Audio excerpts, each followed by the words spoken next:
I'll call this Bang Bang. Seriously? Bang, bang. I will fuck you up. I will beat your ass.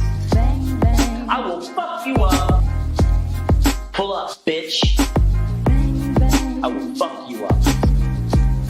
I will beat your ass. Bang, bang. I will fuck you up. Objection. Objection. Bang, bang. I will fuck you up. KO. Bang bang. Bang, bang. I will fuck you up. You're a bitch, bro. Bang, bang. I will fuck you up. I will beat your ass. Bang, bang. I will fuck you up. Right? Yeah. The bang bang, the bang bang. Pull up. The bang bang, the bang bang. Pull up. Bang, bang. Right? Yeah. The bang bang, the bang bang. Pull up. The bang bang, the bang bang. Bang, bang.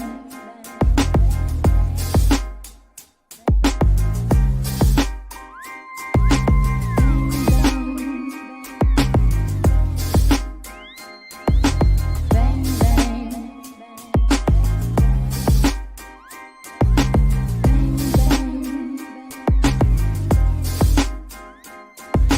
Bang, bang.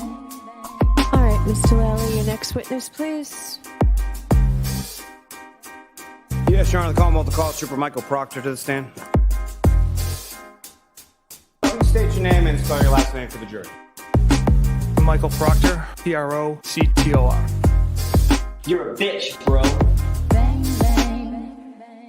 I will fuck you up. I will beat your ass. I will fuck you up. I'm going to allow it. Bang, bang. I will fuck you up. I will beat your ass. I will fuck you up. I'm going to allow it. Bang, bang.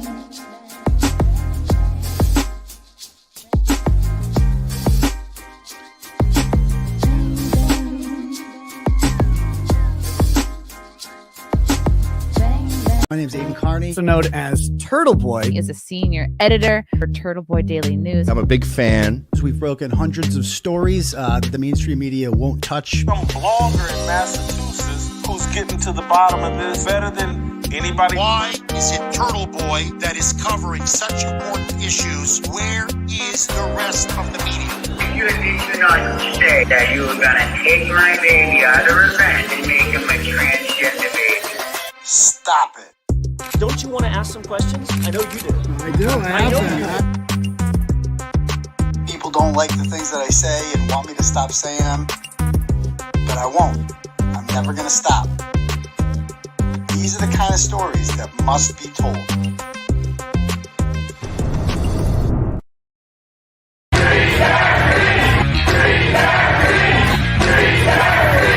And I will not be intimidated. I will not be silenced. And we will continue on our journey for justice for John O'Keefe and for Karen Reed. Tick, tick, boom. Noise. Go, baby, we bringing out toys. Boys, chop up the singing, should be on the voice. Bang, bang, we gon' ride out. Gang, gang, we don't die out. Want it like this, ain't no timeouts. Tell me who really gon' find out.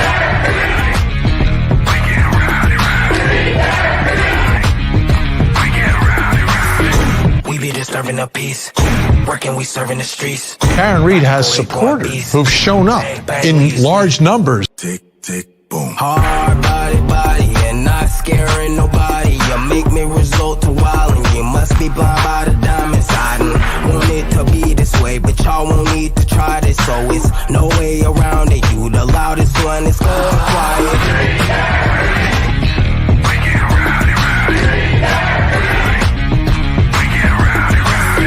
We be disturbing the peace, working, we serving the streets. About to go going beast. Bang, bang, leave you sleep. This is the first time I think I've ever seen this. An outpouring of support for someone accused of murdering a Boston police officer. Unbelievable situation. Never seen anything like it.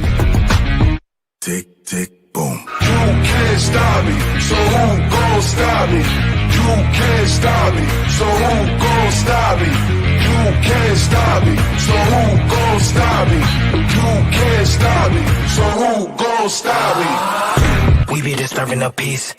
Working, we serving the streets. About to go 𝗂𝗄𝗄𝗋. Bang, bang, leave you sleep.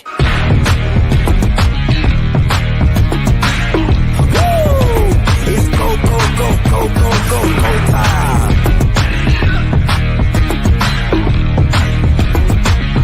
Tick, tick, boom.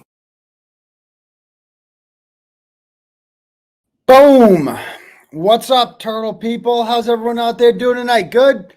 Good? Excellent. Welcome to the live show, ladies and gentlemen. My name is Aidan Kearney. You can call me on Facebook, Clarence Woods Emerson. You can follow me on there. You'd be one of about, I think we're up to like 55,000. So that's a good number to have. You can call me like old school turtle riders have been known to call me. 𝗪𝗏. That's one thing. I prefer doctor, if we're being perfectly honest. Because if Joe Biden gets to be a doctor, then I get to be a doctor too. It's only fair. I will also allow daddy if you insist. I won't tell you not to. You can, you can't, won't make you do it. I know it's a little bit weird, but I don't really care what you call me. You can call me Wade Hunter if you want, even though it's definitely not me. I don't know. That guy was awesome, but I don't know who that was, but I don't care what you call me. Just be here every Tuesday and Saturday night at 9 p.m. Even though it's Wednesday right now, I get that. But last night, and make sure you smash that subscribe button. We passed 100,000 the other day on the show. That was really cool. Let's get it to 500,000. Might as well, And so tonight's obviously a Wednesday. Last night was the 𝗃𝗃𝗃𝗃. It was the presidential debate, and I can't compete with that. I mean, that's just the ratings are too high. I watched the whole thing, and not gonna lie, I'm just fucking around on Twitter most of the time. I lost like 300-400 followers yesterday on Twitter, and I'm cool with it because I don't really give a shit about that kind of stuff. Because no matter what candidate this is why I don't talk about politics, because you people are the worst. You're just the biggest cunts. They really are. You can't take a difference of opinion. And you just be like, it's no matter what side I picked, because a lot of you guys are new here, right, to Turtleboy. For those who've been following the whole time, my politics. I'm pretty conservative in general, right? Like, I was not actually a Trump guy. I'm even worse. I'm a DeSantis guy. I'm a DeSantis stan. So only like 10% of the population likes me because the Trump people hate DeSantis people too. And, it is what it is. So, reluctantly, I'm voting for Donald Trump in the general just because I'm a conservative. What the fuck else am I going to vote for? Kamala Harris? Not going to happen. Right. So, it is what it is. It's like, if you feel differently, that's okay. I really don't give a shit. That's the beauty of democracy is we all just vote, and really doesn't, it affects me a little bit. I get it. The only time it really affected me, politics affected me, I got to be honest, was COVID. That was the first time I'm like, wow, politics matters. Like, holy shit, this affects my day-to-day life. I remember being like, my daughter was in kindergarten that year. She couldn't go to fucking kindergarten. This because the school was closed. And I'm like, are you kidding me? Open the fucking school. Let's go. Let's get this shit on the road. COVID. You're killing grandmothers. Oh, fuck off. Fuck off with that shit. My kid needs to go to goddamn school. Put her in the fucking school, okay? Relax. I got COVID. Everybody got COVID. We're fine, okay? Some people died of COVID. It sucks. It is what it is. We don't stop. We don't shut down the fucking world for a freaking virus that isn't a threat to 99% of the population. Like, stop it. It's freaking ridiculous. Businesses getting shut down. And I remember just thinking, like, wow, politics matters. Like, holy shit, I don't even know who's on my school committee. Couldn't even tell you a single person, but somehow they're in charge of when my kids go to school. Like, it was freaking wild. And then the vaccine, it's like I didn't get the vax. I wasn't anti or pro-vax. I just didn't feel like fucking doing it. I didn't have 10 minutes to spare. That was my policy on the vaccine. I'm a little busy. I don't have time for that. So, I'll be good. I wasn't like one of those people that are like, oh, if you get the vaccine, you're going to get a third arm. And like, I wasn't one of those people. I also wasn't one of those people like, you better get jabbed or our kids can't have play dates. I just didn't give a shit. That's why I didn't get the vaccine. I didn't get the vaccine for the same reason, like that I didn't pay my cell phone bill. I just fucking forgot. Okay. I just didn't give a shit. I'll do it later. That was my I'll do it another time. And, you know, you can't think like that anymore, right? You have to either subscribe to one side completely or the other. All right. And so, like, yeah, like if you're new here to Karen Reed, you're like, oh, I really like Turtleboy. Karen Reed, yeah, he's doing a lot. That's really cool. Yeah, justice for John, justice for Karen, justice for Sandra Birchmore, all that. And then last night on Twitter, like a lot of people found out what my politics were. And they're like, oh my God. Oh my God. I am unfollowing you. Well, guess what, bitch? This is not an airport. You do not have to announce your departure. See you later. Don't go anywhere. But I think we all know that you're not going anywhere. Like, that's the matter. You're not. You can say you're going somewhere else. You might hit that unfollow button, but you're still going to manually type in my freaking @Dr.Turtleboy and go to the tweets and read them, aren't you? Aren't you? You know you are. You know you're going to tvdailynews.com tomorrow. You know you're going to do it. You know you're watching right now. You're all watching. Every single one of them, you motherfuckers who said, oh, I'm not watching this. You're all watching. Because where the fuck else are you going to get an interview with the juror in the Karen Reed case? Where else are you going to get it? Nowhere. So if you are that salty of a cunt that you feel the need that you can't follow somebody else because you really appreciate this reporting, but his politics are unforgivable. Fuck off. I hate you. I wish you didn't like me. I wish you weren't addicted to me. I wish you should just watch something else because I truly fucking hate you with every single ounce of my being. I want you to go away. I fucking hate your type so bad. Not because you're liberal, because you're a cunt. Because you can't just say, oh, I disagree with this person, and so that's okay. Like, you're like, you have to fucking agree with everything I'm saying, or else I'm not following you anymore. Well, fuck off. That's not the way it works around here. This is not the way it works. And you're not going anywhere. So those 300 people I lost last night, I wish Twitter had a way to show me who those people were. Because I would right now block them so that they can't have that option to refollow because they're all going to come back. But I wish I knew who they were so I could publicly ostracize them, put their name on a fucking blacklist, and block them permanently for everything because they don't deserve this content. They are unworthy of reading this. Go listen to NBC, fucking ABC, CNN, whatever, Huffington Post, wherever the fuck you get your news. Don't come here. I fucking hate you. I just want you to know that, okay? So yeah, I watched the debate last night. I shared some opinions which weren't even that controversial, I feel like. Like, for instance, I even said, I'm like, bro, Trump, I'm voting for Trump. This is one that lost. I said, I'm voting for Trump, but this dude takes the bait every time. So it's kind of like a criticism of him. You know, like then the Trump people get on you for that. Like, oh, it's not his fault, blah, blah, blah. He does. He takes the bait every time. She got him going on the crowd size shit last night. He's like, oh, bro, people want to hear about the winning issues. They want to hear about legal immigration, right? That's a winner. Stick with that one. Economy, right? Inflation, stick with that. People want to hear about that. They don't want to hear about crowd size, and they definitely don't want to hear about stolen election. Like, they definitely don't want to fucking hear about that. Like, bro, what are you doing? When they asked him that question last night, it's like, dude, I mean, he nailed the abortion issue. Like, on that one, he was like, he played the middle ground. Oh, states' right. You know what I mean? He's smart on that one. He doesn't get too controversial on that one. But with the fucking stolen elections, like, bro, that's what they want you to say. They want you to say it was stolen. They want that to be the goddamn headline tomorrow, right? And it probably was. I don't know. I didn't read any of the headlines. I didn't read it. Okay. But, you know, and I'm like reading all this, like, you know, other than that, I mean, he's funny. He's fucking hilarious. And she is every cunt you've ever met in your life, isn't? I mean, the fakest of the fake. Like, why can't you just be authentic? A little bit authentic.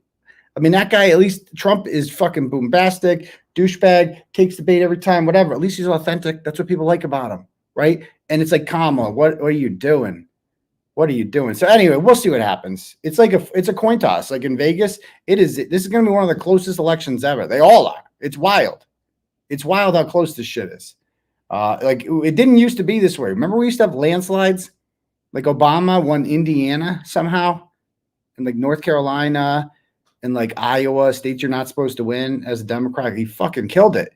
Like that was back in the old days when we had landslides and shit. We don't have that anymore. Every election is like a nail biter. Like it's crazy because we are literally divided down the world 50-50 and people feel so strongly about this shit that people like me can't even like take a night off to just talk about their political opinions without, I'm leaving you. I'm leaving you. So anyway, that's my thoughts on that. But one thing we can all agree on is that Karen Reed is clearly innocent and I'm innocent. Right. And John O'Keefe deserves justice. And Jen McCabe sucks monkey balls like she blows. And Brian Albert never came out of the house because he's inside hiding like a fucking coward. And the Canton Select Board is a bunch of douchebags. Right. And they're a bunch of cowards, too, because they hide. And this is what, the fourth week in a row, fourth select board meeting in a row where the Canton Select Board has done it virtually on Zoom. Like we're back in the COVID days. They're back doing this. And because they don't like the public commentary, which is hilarious because they're still having public commentary, except they only allow Canton residents to talk. And if it's in person, they know if you're a Canton resident or not. Like if I went up there at a select board meeting and got up there and, you know, ranted about whatever, Chris Albert, mediocre pizza, you name it, Jill Daniels touched me, they would not let me go. They would just, they would shut my mic off. But, you know, if somebody like, I don't know, Mazza Media, right? Clyde Ducksworth a little bit there, calls in. Like, if you guys didn't see it, let me start off by playing do a little Canton Select Board. So Young Jerks, as usual, was all over this last night. He live streamed the Canton Board of Selectmen meeting. Let me go to it.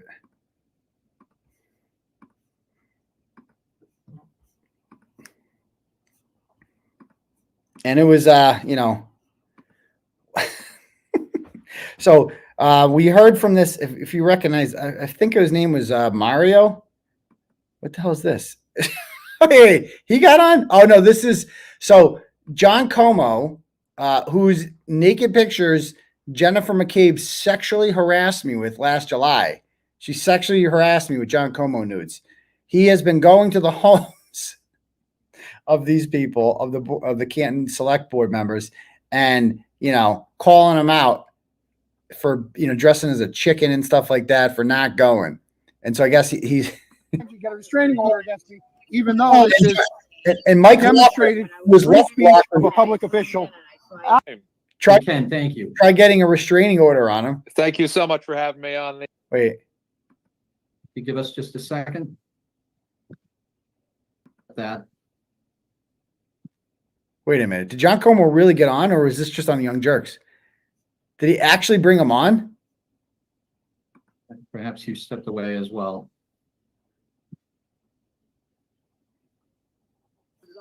So we'll have to see what happens.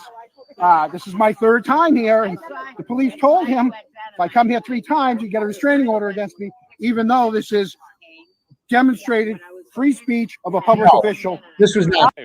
We can, thank you. Wait a minute. Thank you so much for having me. Wait a minute. Wait a minute. That wasn't really on the stream, was it? That was just on the Young Jerks. Okay, gotcha. All right, just making sure. All right. So this is Clyde Ducksworth, who is now known as Mario Hunt. He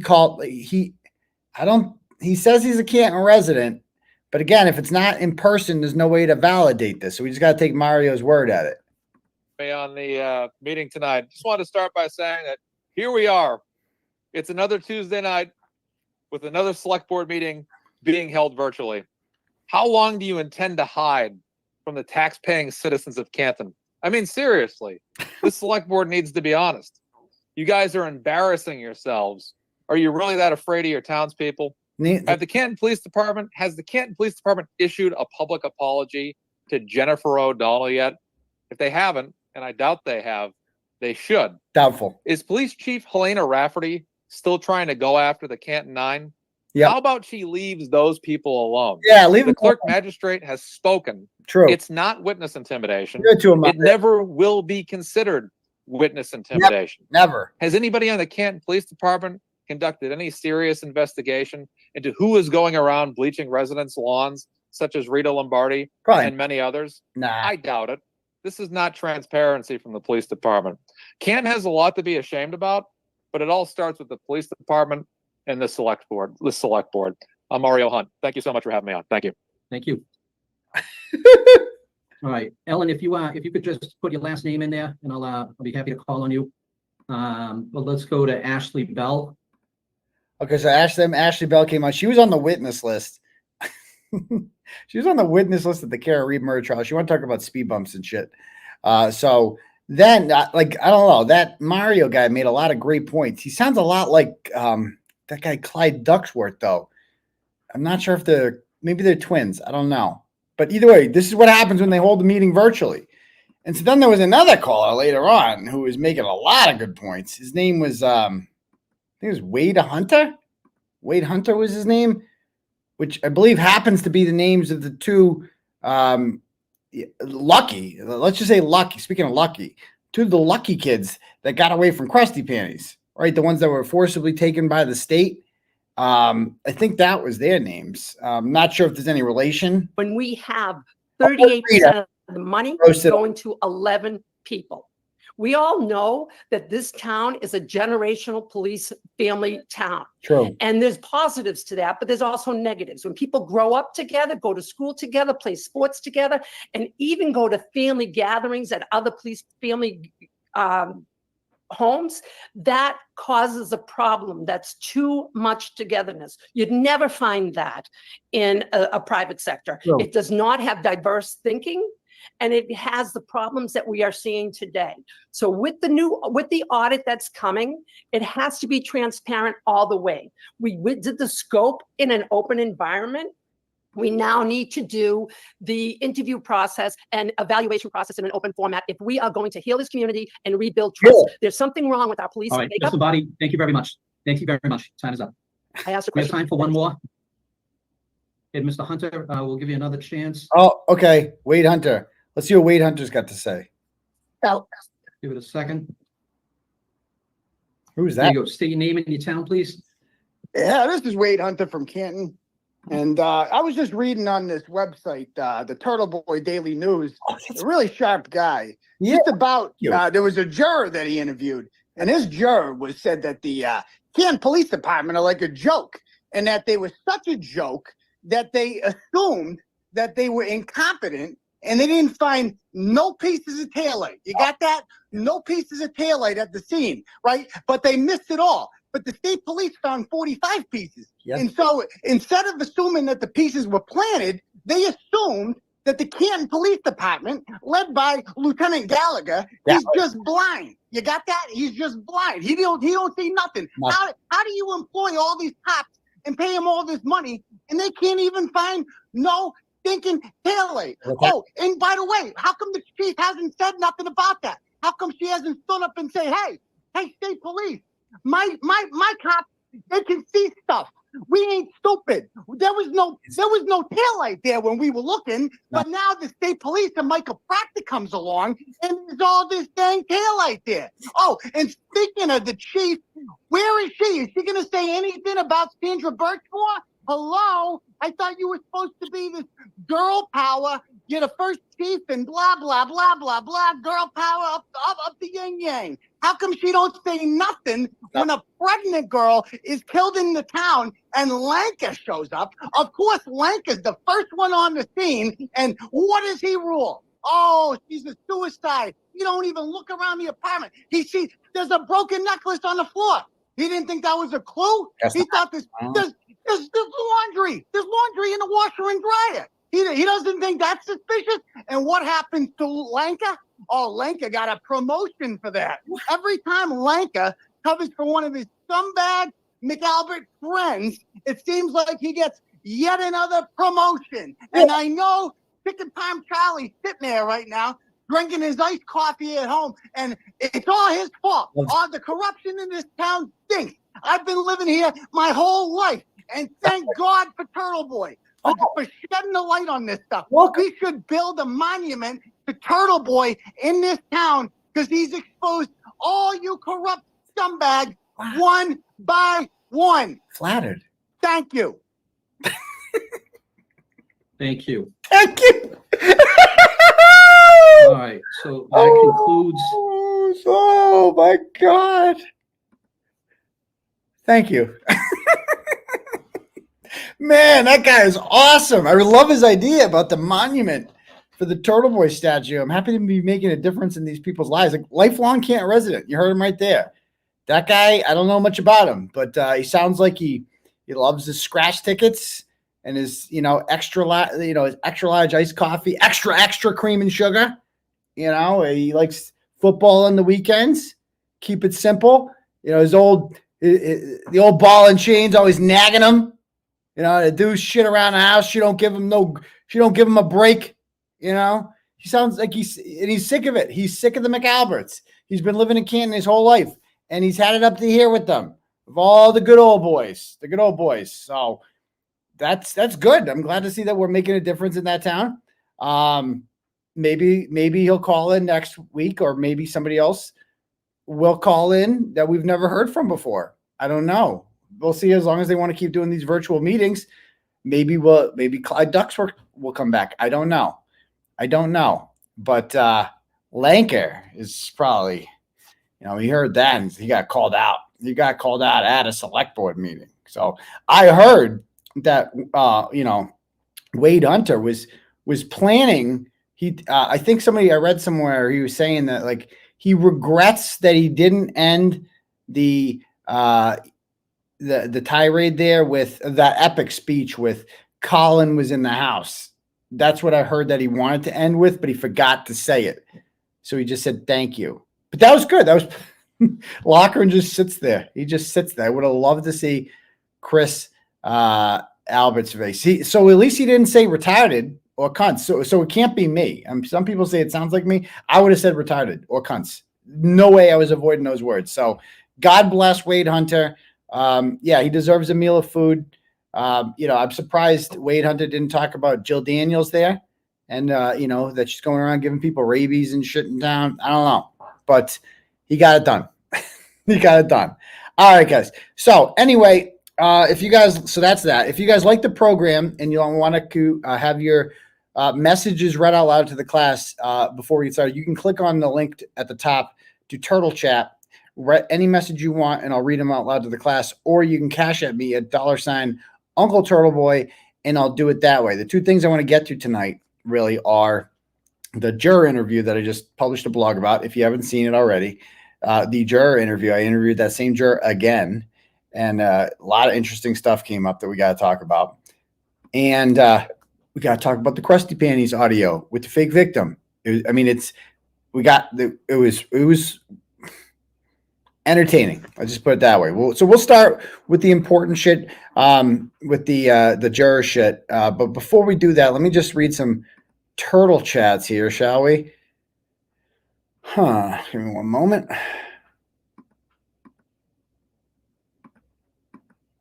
All right. Let's see what we got first.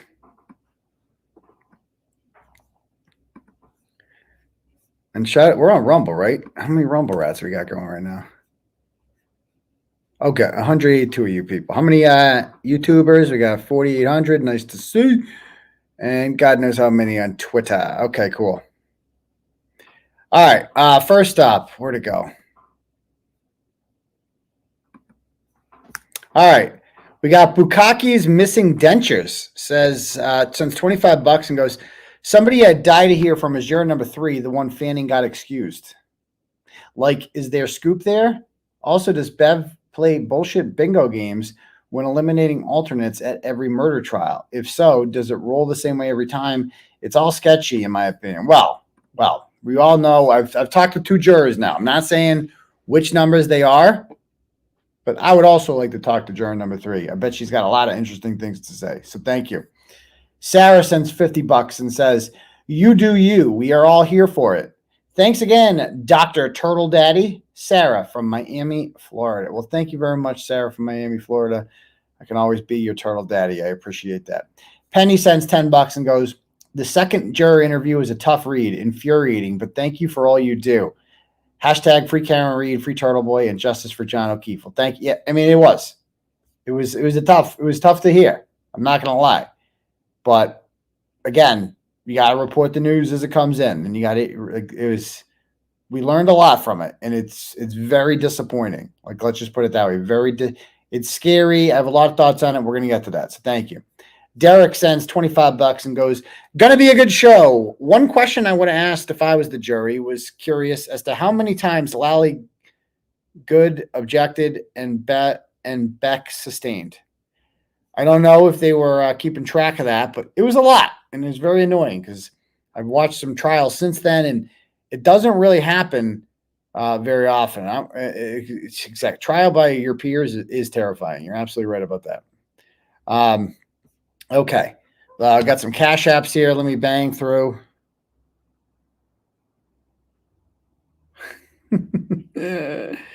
All right. Where'd they go?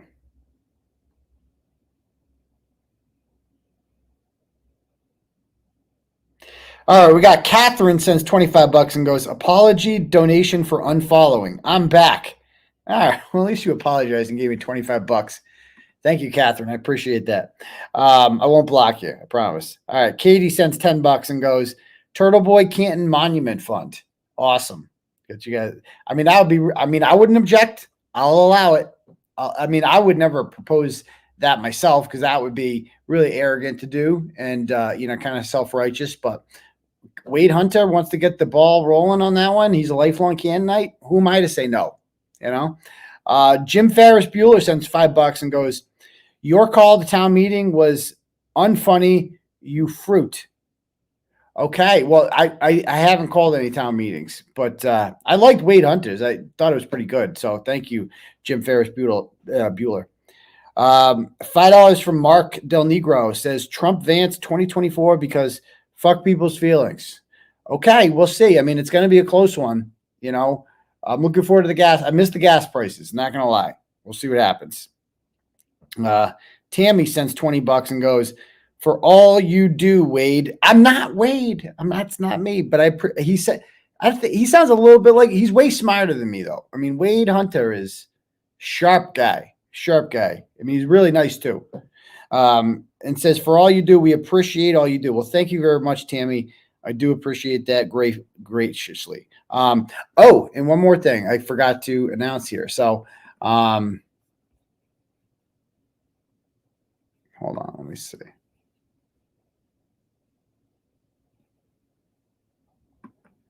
So there is a Bruins, I'll share this one on Facebook later. There's a Bruins raffle, not a raffle, a giveaway.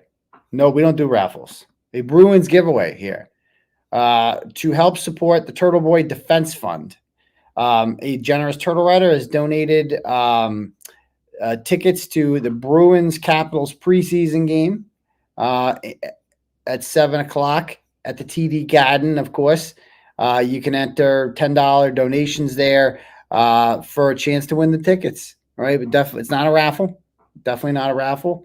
It's just it's a fundraiser. It's a fundraiser. So, it should be shared. I'll share it later on my personal page, but you can do it that way. And then tomorrow night, speaking of politics, I'm going to be attending a political event. I've been asked to be the keynote speaker by a woman by the name of Kelly Dooner. She's a city councilor in Taunton who is running for state representative in I think it's the 3rd Plymouth-Bristol district. I don't know. It's got like east to west. It goes from, I think, like Seekonk and Rehoboth, then Dighton, Taunton, Middleborough, Carver, and I want to say Wareham.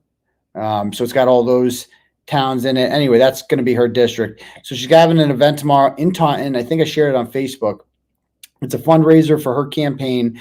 And I told her beforehand, I can't just, endorse you without knowing where you stand on the key issues with me. And the key issues for me are the witness intimidation statute sucks. And the only people with the power to repeal the witness intimidation statute is the state legislature.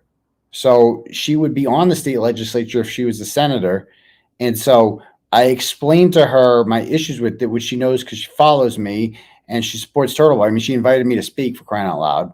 And God, it's like she's not afraid to be associated with me. So that's good. A lot of politicians are too chicken shit to have a real one on, but she's not. And so that's good. So, and she's very well liked. She's popular. Like I said, Taunton is kind of the big city in that district, the population center, and she does very well for herself as a city councilor there. So I will be, so she's fully on board with repealing and rewriting the witness intimidation statute, and also reform with the state police.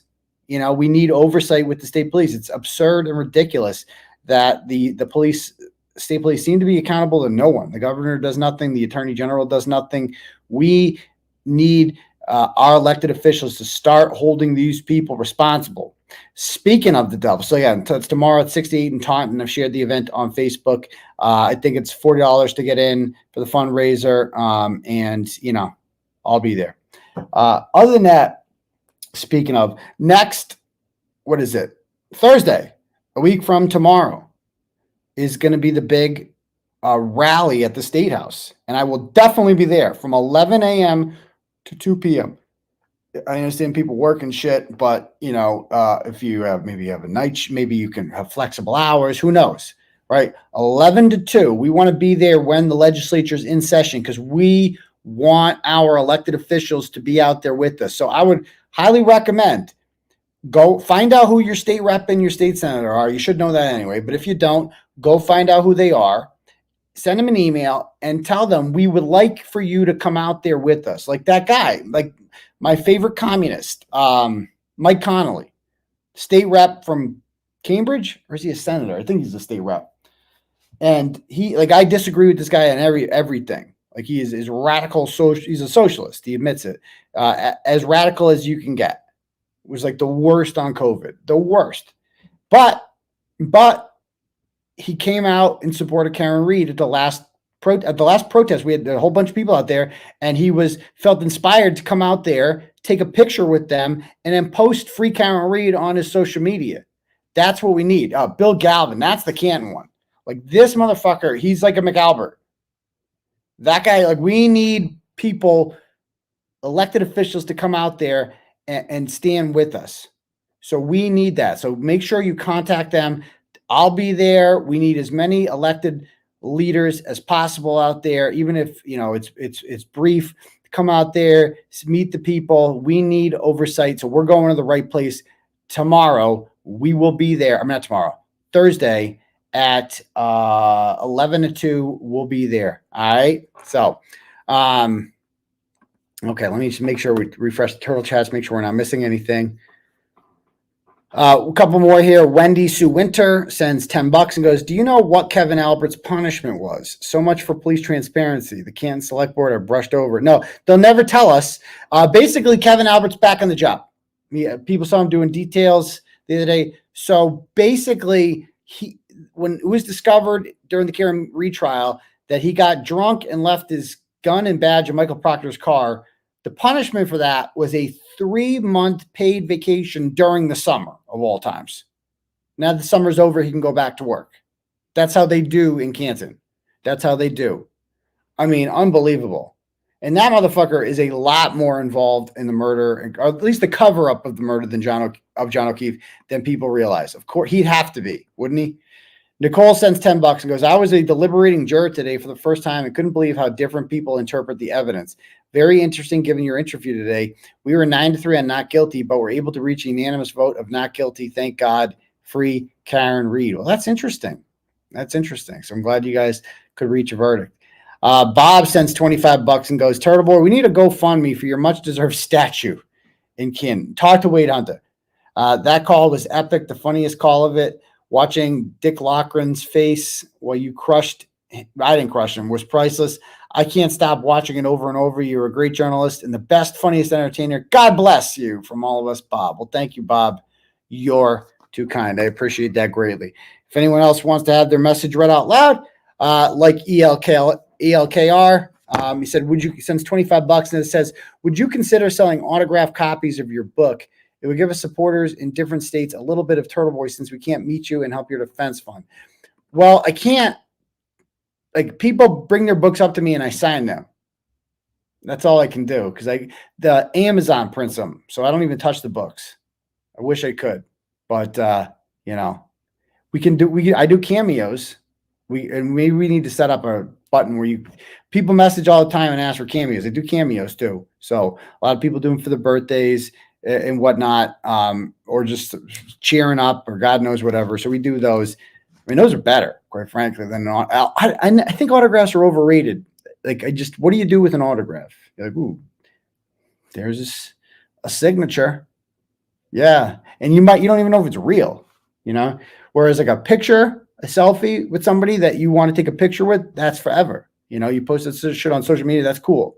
I think the autograph days are kind of over, but anyway, so if anyone else wants to donate, click at the link at the top for Turtle Chat or cash at me at $Uncle Let's jump right into this blog, or article rather, that I published about an hour ago. Okay. So as you guys know, I interviewed a juror last Friday. This was a not guilty voter, but one who wavered.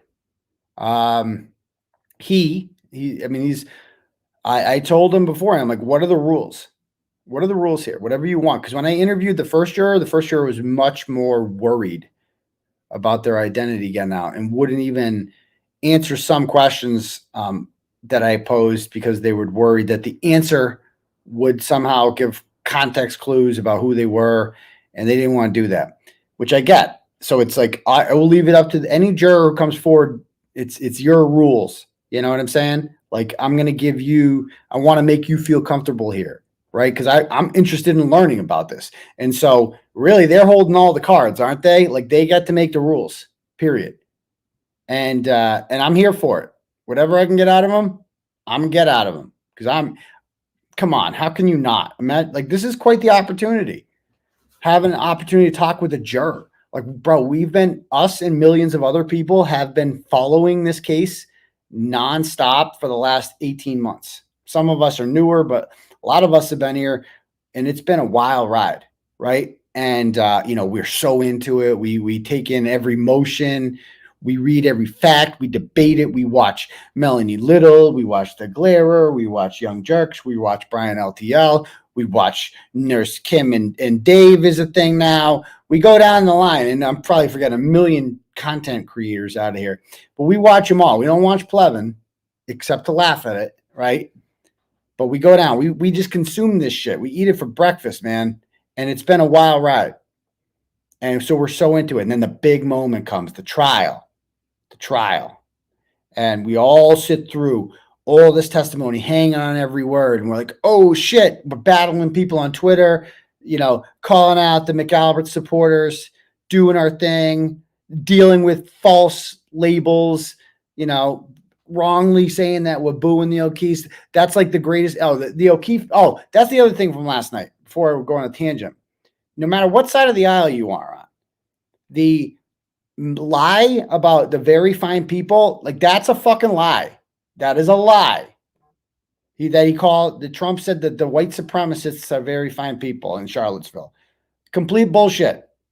Read the whole quote. The next phrase, he goes, yeah, there were very fine people on both sides. But I'm not talking about the neo-Nazis and the white supremacists. I'm not talking about them. They suck.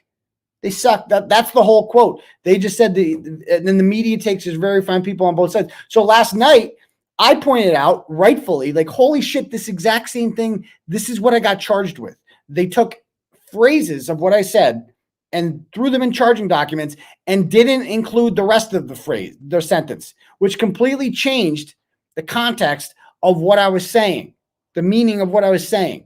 It's the same fucking thing. And I pointed this out and they're like, oh, way to make it all about you. Yeah, motherfucker. Cause I got like 18 felonies, motherfucker. I am going to make this all about me. Yeah. I did 60 fucking days in jail, motherfucker. So I'm going to make this all about me. And that's why you're going to keep consuming it. Cause you can't stop. You fucking love it. You're just as addicted to me as fucking I am. You love it. You can't get enough of me. And you're going to keep following. And they're going to clip this and they're going to put it on their shit. And guess what? They clipped it because they fucking watched it. And then the next day they're going to say, oh, I didn't watch it. Somebody sent it to me. That's what they always say. I didn't actually watch the show.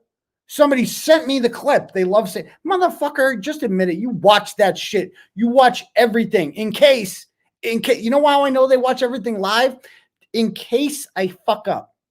In case I go too far and I say something I'm not supposed to say, you know, I go around and catch, you know, like maybe threaten like something like that. They're hoping I do something like that.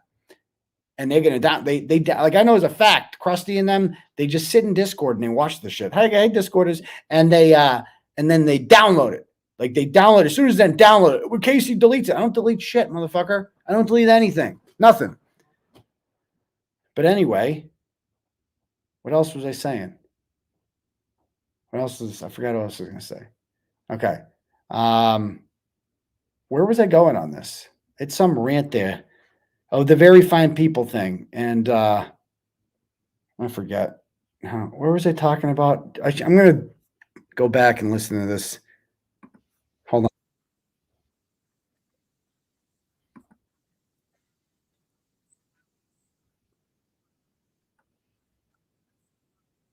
Oh, yeah. Oh, yeah. So that's what I guess my point here is that, like, yeah, we all sat through that, how they called it. Oh, you guys are booing the O'Keeffes. You guys are turning this into a circus. You don't care about Becky O'Keefe and blah, blah, blah, blah, blah. We dealt with all this.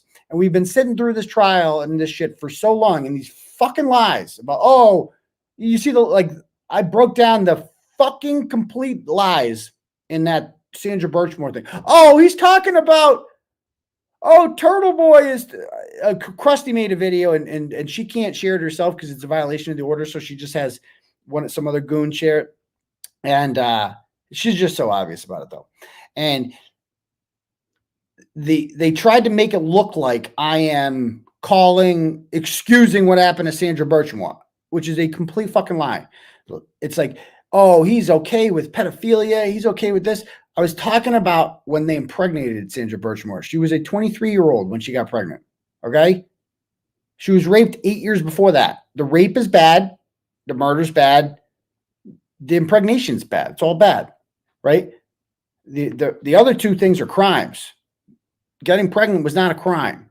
Okay, the other two things were crimes, like very serious crimes, rape and murder, very bad. And they didn't like that I pointed out that, yeah, she blackmailed him. It's not victim blaming to say that she blackmailed him. She did blackmail him, okay? And you can call it taking your power back or whatever, but it fucking happened, man. It fucking happened. And it is what it is. And so, you know, people have sent me that and they're like, oh, look at this. How could you say that? And then I try to explain it to them. They don't fucking listen. So it's like, if you think that, if you listen to fucking Krusty Panties propaganda, just stop fucking following. Like, stop. Like, if you need to come to me and have me clarify fucking anything, get the fuck out. What happened? Hold on. Anyway, what was I saying? I'm getting distracted. Don't message me with shit. It's going to throw me off and screw me up. All right. Anyway, what was I saying? So anyway, yeah, like we all sat through this whole, like all this shit and every word of it. And then none of us were in the room when they decided Karen Reed's fate. And none of us know what they talked about. None of us. Like, that's wild. We sat through all this, and all we know is that after 5 days, they came back without a verdict, except they did actually acquit her, and they didn't know that they could. So, but we don't know how, like, it is, we all want to know what the fuck were they stuck on? What were they talking about? And then you hear it, you hear from somebody about how it went down, and you're like, oh my God. Oh my God, that is not what I thought predicted at all. And so let's go through this. I mean, I was just shocked. I was shocked. All right. So first question is, you know, what did you think? What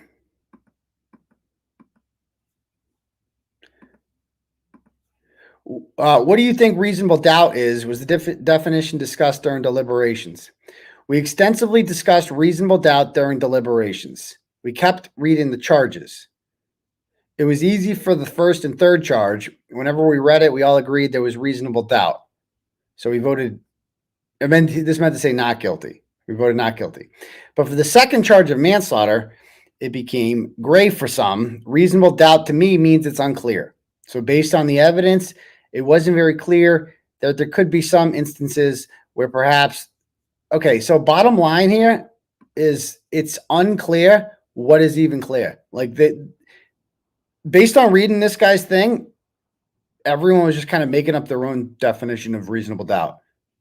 Like, that's what I took from that, is he could, when he said, but to me, reasonable doubt is, it shouldn't be to anyone where reasonable doubt is.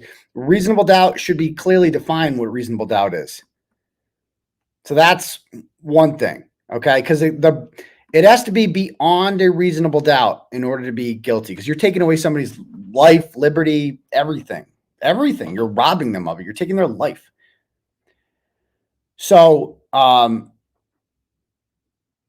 you need to be goddamn fucking sure there's no other possibilities about the way this could have possibly happened. You got to be goddamn sure. And that is not, like, these guys were just like, what do you think happened? Like, that seems to be the general consensus, is like, what do you think, she did it?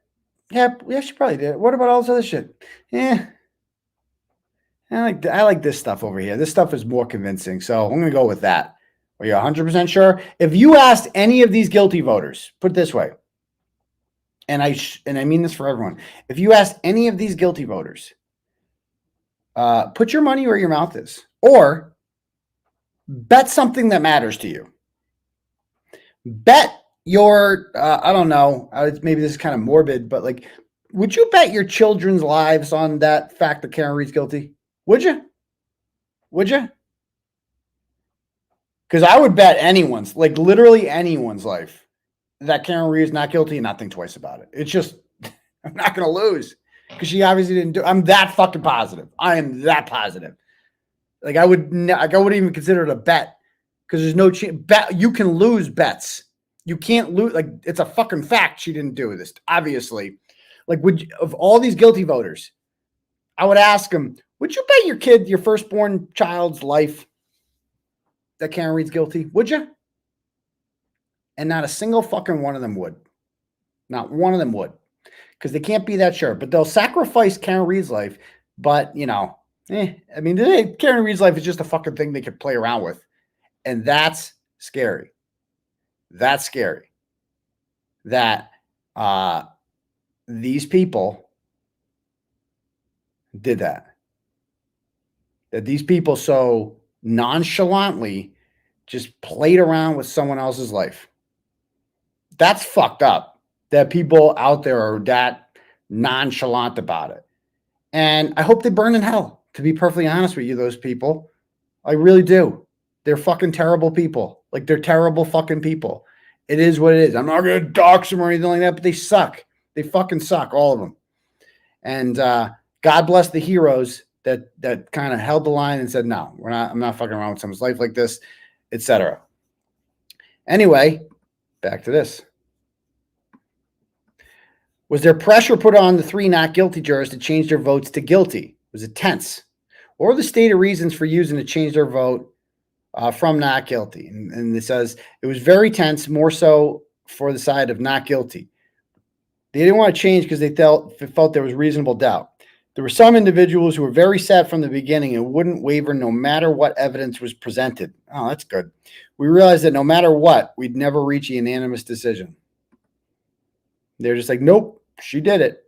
And I don't care how much evidence you have. It's just amazing what this case does to people. Amazing. Next question was, did jurors discuss how the defense only called 6 witnesses, and did jurors think this made her look guilty? The prosecution had asked for almost everybody, so there was no real need for the defense to ask for additional testimony. And I said, well, so there's 2 people on there was like 40 people on the defense list that didn't call. So I said, there was 2 people on the defense list I could think of that were bit by 𝗀𝗏. There was one who was on the other end of Michael Proctor's text messages who they didn't call. There were close to 40 people on their list who weren't called. You know, do you think this hurt them? Like the numbers game. And he said, we weren't privy to who else could have been called, so we didn't think it was absolutely necessary. There were certain experts that could have benefited the defense. And I thought this was interesting. And this is why this is award-winning journalism right here. This is why I hope that Karen Reed's attorneys are paying attention. I do. Hope Karen Reed's attorneys are paying attention to this one because this is good stuff right here. They said, for example, the Lexus in the triggering of an event where there may be a data recorder showing there was an excessive acceleration or some sort of movement, that was very specific, therefore causing the car to track the date and time. That would have been beneficial for an expert from that group, such as the manufacturer themselves, so they could talk about the data that was being recorded. They said at one point that there were 23 events on the data recorder for Karen's car, and one of those was the excessive speed backing up and then the sudden jerking movement or changing of an angle as a direct result of a strike. That was told to us by Trooper Paul, and we wanted someone who was more experienced and had more experience or knowledge of physics and engineering. That would have been beneficial for the defense, knowing full well the Commonwealth didn't have that witness. Interesting, because if you read the rest of this whole interview, it becomes very clear that the text stream data was the biggest piece of evidence that the guilty people focused on. The biggest piece of evidence. And I'm not going to lie, that was one of the parts of the trial that I paid the least attention to. Like, I was bored with it. I didn't understand all of it. Other people were more into it than me and followed it. Okay. I do know that that text stream data, first of all, anything that comes out of Trooper Paul's mouth is not to be trusted because he is retarded. Of course, we saw he didn't do very well. And, you know, he thinks that all you need to know about Trooper Paul is he said with a straight face that John O'Keefe stuck his arm out and that his arm hit the taillight and then shattered the taillight. And then he did a pirouette and landed on his head and then landed 10 feet onto the lawn. And the phone was under him because it just did. So again, I don't really understand the key cycle shit that well. And I just feel like the defense didn't combat it that much. Like, maybe they did, maybe they didn't. Whatever it was, I was bored with it. Like, and I think this juror brings up a good point. If they're going to bring, like, they had an expert, and again, it costs money for experts, and I understand that. It's unfair that Karen Reed has to pay for this shit. But now that she knows, I think this would be a good investment. Having someone from Lexus or Toyota explain what the fuck this shit means and, like, what time it occurred at. Like, that would be a big thing. Because I'll tell you right now, ain't no way she went 24 miles an hour in reverse. None. None. No way did she go 24 miles an hour in reverse. Absolutely not. So, because I've tried it. I've tried going 24 miles. And that's how the manslaughter thing, to me, it's either guilt, it's either murder or nothing. That's my position on this. And it's nothing, of course, but it's either murder or nothing. It can't be. You cannot go 24 miles an hour in reverse in the snow of all times, hit somebody and have it be an accident. It's not a fucking accident. Okay. And anyone who's ever tried going in reverse that fast would know that. The second you try it, you're like, oh my God, no fucking way. That was no accident. No way. So yeah. And remember, remember when it was a 3-point turn? Remember for the longest time, they told us it was a 3-point turn. And then they're like, no, that doesn't make it. We debunked it and can't cover up part 73, showing us the wrong taillight that's broken if it was a 3-point turn. But yeah. It's just ridiculous that these people they're not using common sense. They're like, wait a minute. If the car hit him going that fast, how is there not more damage to the fucking car? How is there only cut?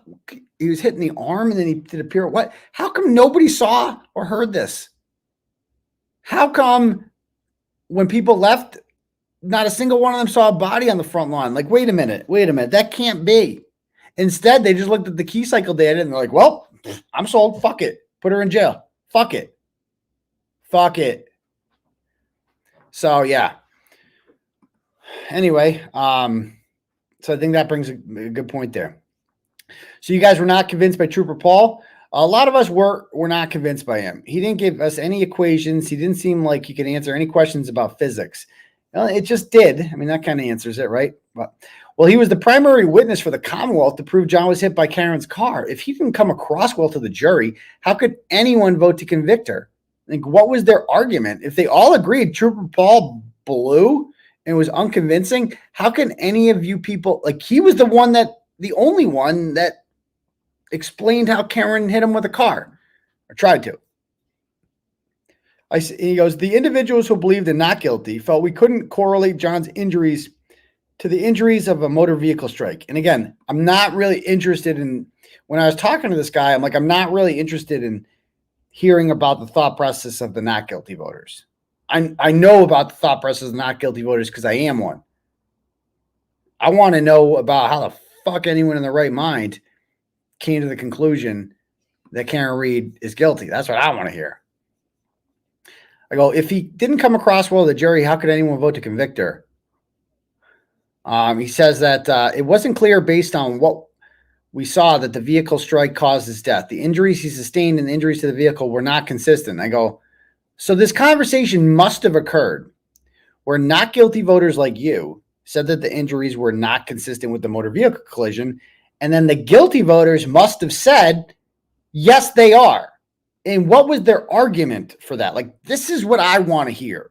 This is the kind of shit that the people want to know about, is the conversations that were going on in that room, the debates. Like, you're saying, some of you are saying he was hit by a car, others are not. You all seem to agree Trooper Paul is a moron. So how did this happen? Like, what did you do? And he said they were basing it on data. The data was showing that based on the data that the vehicle backed up and changed direction, and there was some injuries on John O'Keefe, and then he died. Based on, and this is basically all they looked about. The juror said this a whole bunch of times, that the guilty voters basically said, text stream data says he's going in reverse, 24 miles an hour. He was with her at the time. He's got injuries. He's dead. Case closed. That's basically what they thought, which is just madness. And he said, but based on that data, they didn't even consider this other scenario where he went inside the house. They didn't even consider it because they were like, case closed. Reasonable doubt. What's that?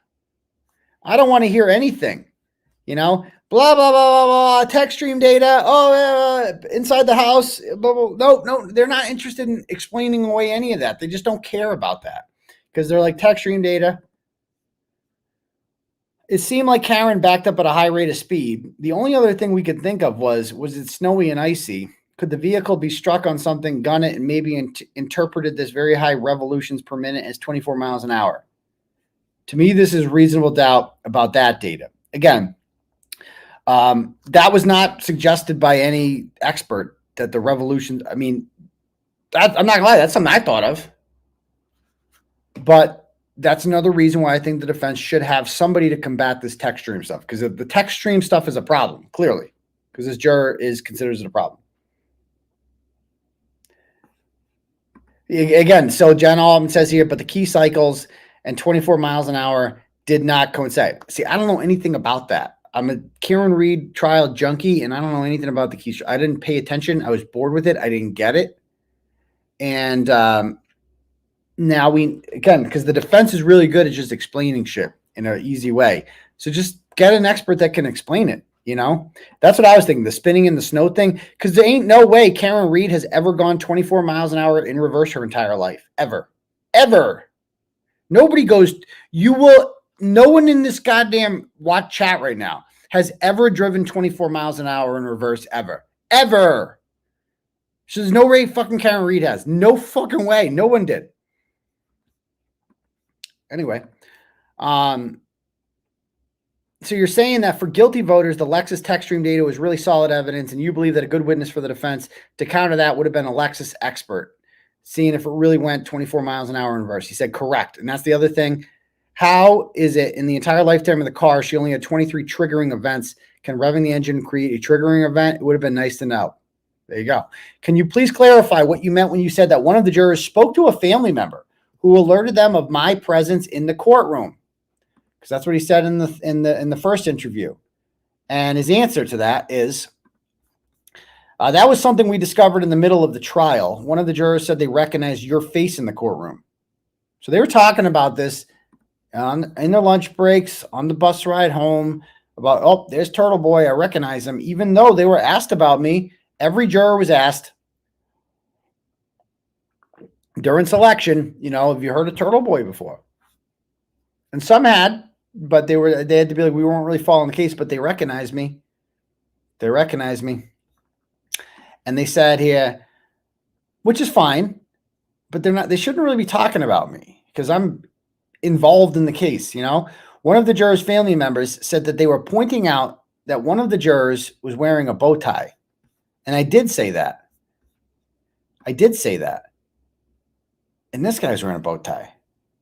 And so he's like, my family member didn't say that. Someone else, some other juror came up to him and is like, you know, Turtleboy saying you're wearing a bow tie? According to my family member. So either this juror is reading Twitter or their family member is reading my Twitter and talking to them about it. And that's inappropriate either way.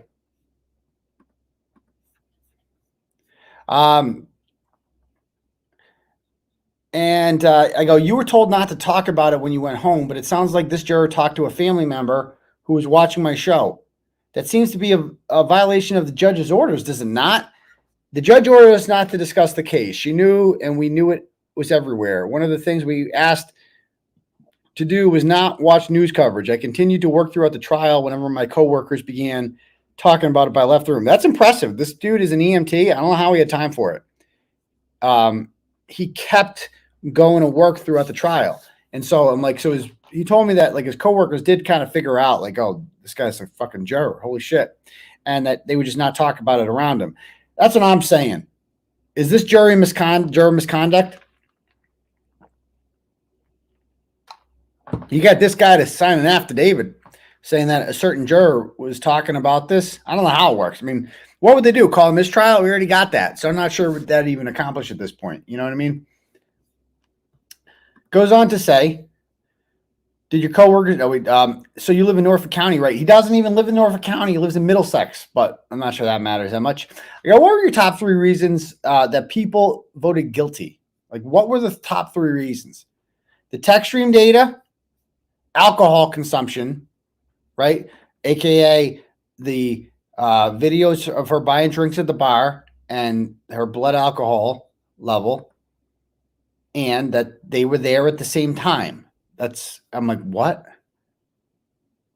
So basically, I mean, that's all that matters. So Karen was drunk, and I knew it. They judged her because she drank and drove. That is a big thing. It was, we laughed at Lally. It was so stupid. Like, who cares?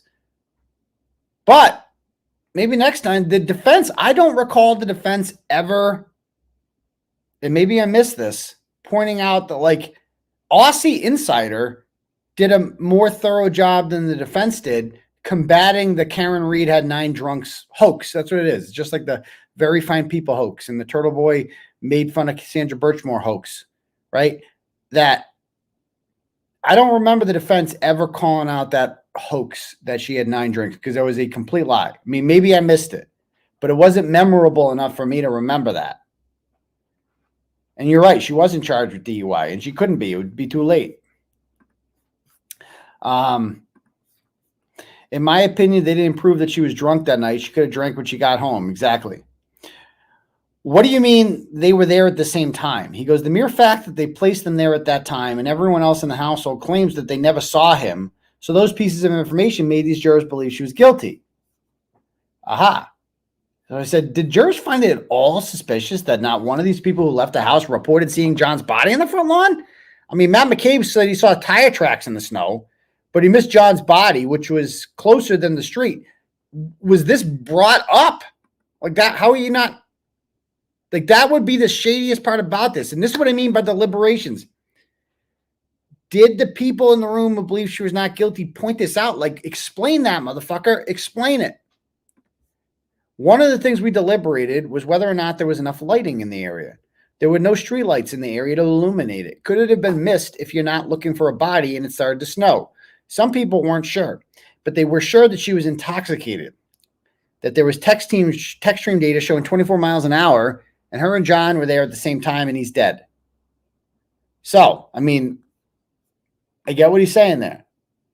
The text stream data is what it is. It says it's right there. And I love how the text stream data, and that's another thing that you got handed to the Commonwealth, those assholes. You have all this data showing that Jennifer McCabe's deleting phone calls and Life 360 data and all this shit. They got them. And what the Commonwealth say? Nope, it's fake. It's not real. It's just not real. None of that shit's real. Whereas, why didn't the defense do that with the text stream data? If that's the game we're playing, data just isn't fucking real. How come they play? I mean, I didn't think people were dumb enough to fall for it. I underestimate how fucking stupid people are. Absolutely fucking stupid. These jurors were. These are some of the dumbest fucking people. They actually believe this shit. They dumb. Anyway. But yeah, the defense definitely does need to focus on the keystrokes, clearly. What was I saying? So they weren't looking for a body. Oh, and so what was I saying about this? So you know what I intended to do last year before I went to jail? I was planning on me and Richie were going to go down to 34 Fairview Road the first time it snowed at night. And we were going to do an experiment where he's John O'Keefe's size. So I was going to have him lie down in the dark while it was snowing with like an inch of snow in that same spot. And I was going to drive from the other direction, from both directions, and see if we would have seen his body. You know, the fact that, come on, these jurors that are saying guilty are saying, well, was there a street light there? You don't need a street light. You know why you don't need a street light? Because you have headlights on your car. You got fucking headlights. And just try it. Like, this is what the defense should have done. And again, love Alan Jackson, David Unetti, and Liza Little. Great job. Awesome work. But ultimately, you got to get a video of that. We've seen it on social media. A video of somebody backing out of 34 Fairview and going down towards Meadows Ave that way. It lights up the front lawn. The headlights literally light up the front lawn. You ain't gonna miss it. They should have done that. They should have done my test with the Apple iPhone. How do they not do that? And how do they not have a video recreation of the accident showing how truly fucking stupid this is? You know, I guess they assumed the jurors would figure this out, but now they know they can't. Now they know they don't have that luxury. They're playing with Karen Reed's life, and they do not have the luxury of assuming that the jurors are smart, because they're clearly not. All right, back to this. Let's talk about them being there at the same time. Heather Maxson, Ryan Nagel, and Ricky D'Antano all testified that Karen was alone inside the car and John was outside the car, and wasn't outside the car or inside the car. So where did they think he was? We did discuss that, but at the end of the day, the individuals who believe that she was guilty remain guilty. Okay, yeah, I get that. But I assume a not guilty voter must have pointed out that none of these people saw John inside or outside the car. What was the response to that from the guilty voters? And he said there was a lot more strong personalities for guilty. And essentially, that made it very difficult for an argument from the opposite side. Hold on.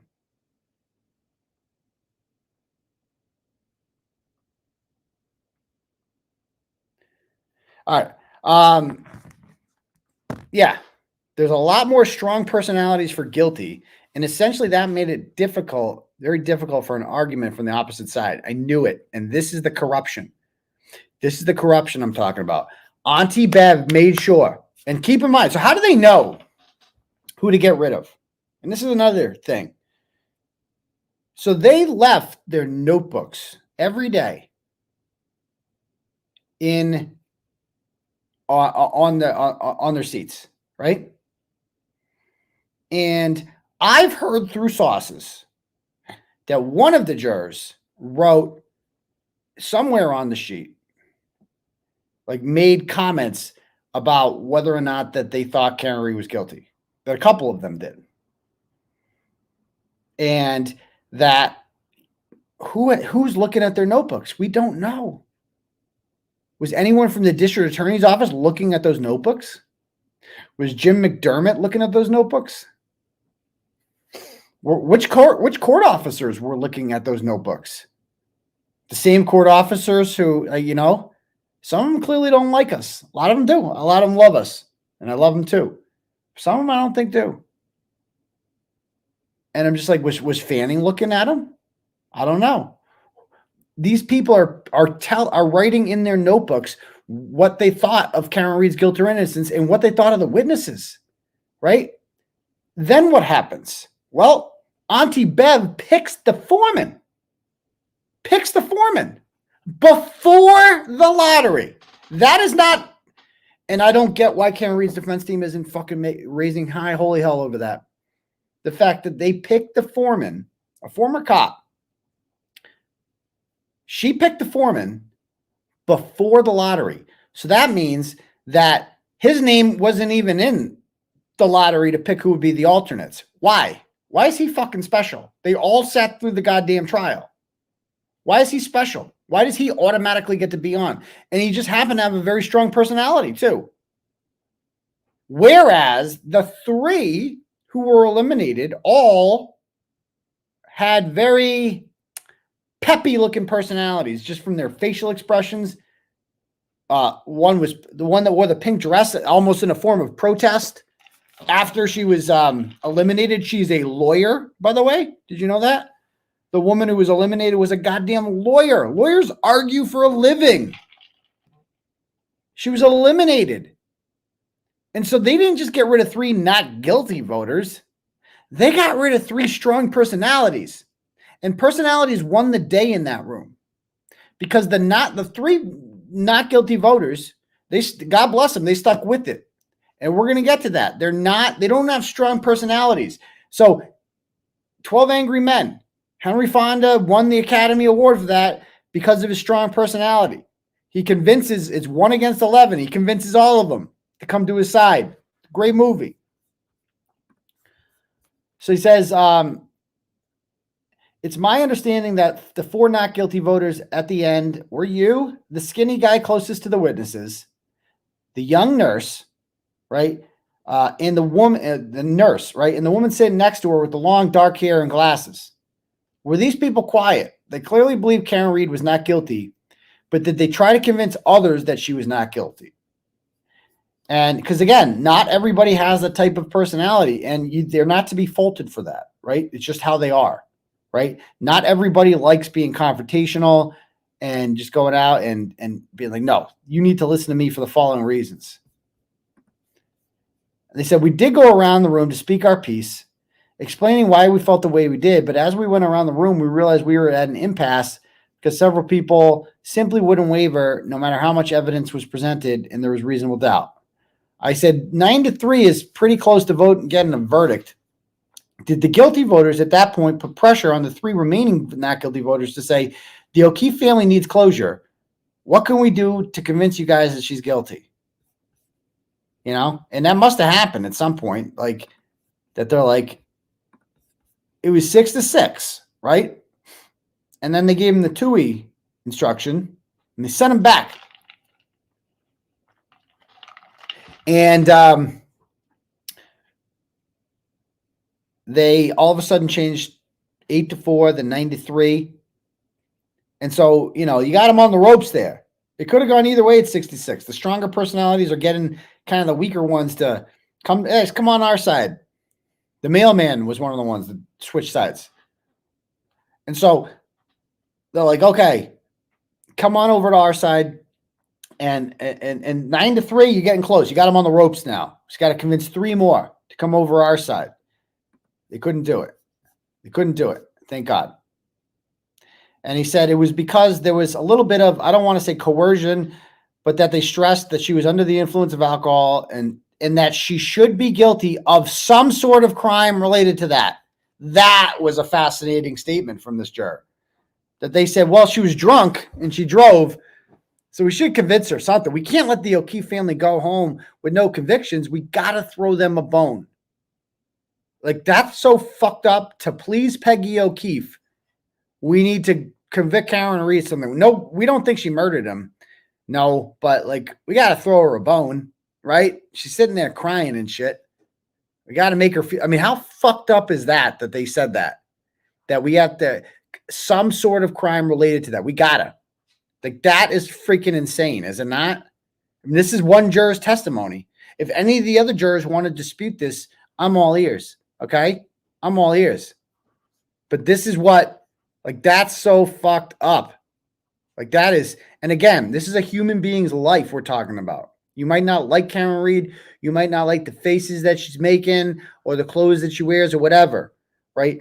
But you should be appalled that we live in a society where your fellow man, your fellow citizen is willing to such in a cavalier manner put you in jail for 15 years. Because that's what she would have gotten. Let's be honest.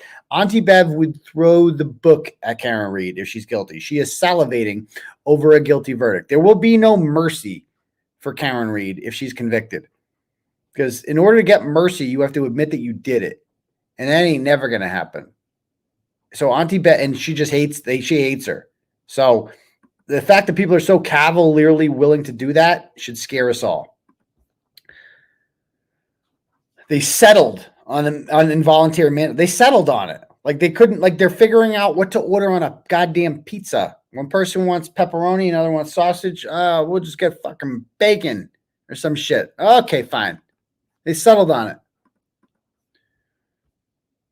A lot of individuals changed their vote because they were convinced that she was operating while drunk and likely killed him. What did they think of the inverted video? Did they feel intentionally deceived? It was confusing because you would have to videotape the video. That's what we came up with. We did discuss it, but by that point, it didn't matter because the guilty voters were convinced there was no planted taillight. So it didn't really matter what happened in the garage or if the video was inverted. It's an interesting answer. Makes sense, right? If you believe that the taillight was there the whole time, it really doesn't matter what happened on that video, right? Because the taillight was there the whole time. I get that. Actually is an answer that makes sense to me.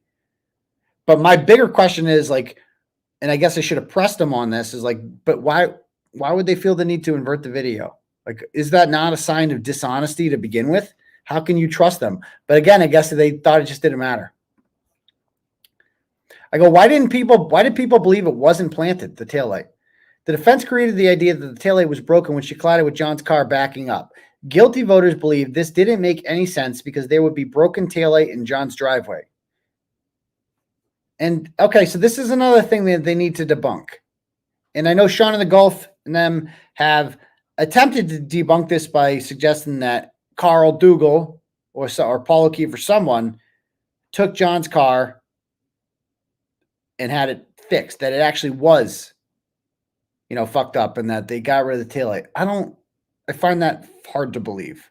And I think when we start saying stuff like that John's brother was in on it or Carl Dougal, as stupid as he is in on it, I think we start to lose credibility. That's just my opinion. I think a more rational explanation of that is if the taillight, if you back into the car and it hits like this, the taillight is in the taillight. It's in the fucking housing. Like it goes in. You know what I mean? The taillight cracks inward. It doesn't need to splatter everywhere outward. It can just go inward. See what I'm saying? It can go in the housing. Like, to me, that's a much more logical explanation than Carl Dougal and Paul O'Keefe were in on it and they got it fucking fixed and they cleaned up scenes. I find that hard to believe. But so I think we should go with the more plausible explanation. But again, these are things that the defense, they didn't really talk about it much, And now that they know that this is what the jurors were thinking, you got to address it. Oh, Sean did say that it fell into, so there we go. That's what I think happened. And again, John's car would not be fucked up from that. Like it's not like she banged into it. All it takes is just the right angle. 7,000 pounds of metal. That's what a traverse weighs. Going into a taillight like that, it can crack it. No problem. Without causing damage to your car. No problem. So there's not necessarily going to be pieces of taillight found at John's house or damage to his vehicle. There doesn't have to be. So, and again, these are things that like, I feel like this can be tested. The beauty of what Karen Reed has right now is an army of people behind her willing to spend cash, willing to pay money. We'll pay for that. If you need to do it, fuck, we'll pay for a fucking new Lexus, and we'll just, there's a 2021 Lexus. We'll just pay for it. Chip in 50 grand, get a Lexus just so you can test this shit out. Give it a shot, see what happens. Back into a Traverse going at that exact angle and see what happens. Test it out. Do a dummy, get a recreation of John's body, an object that weighs that much, and see what fucking happens when you hit it going 24 miles an hour. Do a computer simulation. There's got to be ways, there's got to be ways to do this. And it's unfortunate. They probably thought they didn't have to do it, but they do, clearly. Goes on to say that if I go, the guilty voters believes this didn't make any sense because there'd be broken taillights in his driveway. We all felt that it wasn't as credible. We believe that the individual who put the car on the flatbed in Dighton, the tow truck driver, would have been a valuable witness to the defense. They could talk about the condition of the taillight and would be a very credible witness. Yes. I'm with you on that one, Juror. Like, let's hear from the tow truck driver. Speak up. We got to hear from this guy. It's like, come on. We got to hear from this guy. That guy. I was in Valet Park. I parked cars when I was like 19 years old, a summer job. We took pictures of the car when we got them because we didn't want anybody to be like, we scratched up my car. Nope. Motherfucker, we got pictures. So it goes on to say, I do wonder, why didn't they call the tow truck driver? But let's talk about the Dighton police officer, Nicholas Barros. Sorry, I had a ton of spelling errors here. Who testified that the taillight was cracked, not destroyed. He said it twice. Did jurors pick up on that? And do you think the defense should have cross-examined him? Because I am on record as saying that was a huge mistake, not cross-examining him. Like that guy wanted to answer one more question. That's like asking, like Lucky Loughran saying that there was no body on the front lawn. That's good for the defense. But what's even better for the defense is when you go to the next step and you say, well, if there was a body there, would you have seen it? And he said no to that, right? He said the right answer. So here it's like, okay, Barrow says the taillight when he saw it in Dighton was cracked, not destroyed. Okay, good. That's the answer the defense wanted, but they got greedy. And they didn't get greedy. They kind of they rested on their laurels. And they said, well, that's good enough for us. That's jurors will understand. Nope, they wanted more. You got to go for the jugular. You got to get Nicholas, you got to show him a picture of the taillight that after Michael Proctor got a hold of it and say, did it look like this? And I guarantee Nick Barros would have said no. It did not. That is not what it looked like. And then it's this is a jury that trusted police. Now you have a cop saying, bro, it wasn't like that shit. That is wrong. A police snitching on another police? Come on. Like, get him on there, Anyway, back to this. As a first responder, and he said the same thing. He goes, it would have been beneficial to cross-examine Barros and show him a picture of the taillight. There you go. Read my mind. I asked him, as a first responder, what would you have done if you came across the scene and heard Karen Reed saying, I hit him? Would you inform police on the spot so that she doesn't leave? And he goes, the scene, and this is like, come on. Good job, Turtleboy. That's a great question. I mean, how you got an EMT, you got to ask him about the EMT shit. The scene would have been chaotic. Unless she was that expressive, I would have dismissed what she said and focused on patient care. I would have hoped that law enforcement picked up on that. Unless, of course, at the hospital, I want to give reports to the nurses and doctors that this was a trauma. And I said, well, firefighters Flamati and Nuttall both testified that they did not inform doctors at Good Samaritan Hospital that Karen said, I hit him. None of them mentioned that. As a matter of fact, they weren't even interviewed by police until February 7th, 5 days after Karen's charged. So I understand that in the heat of the moment, they might not tell police this.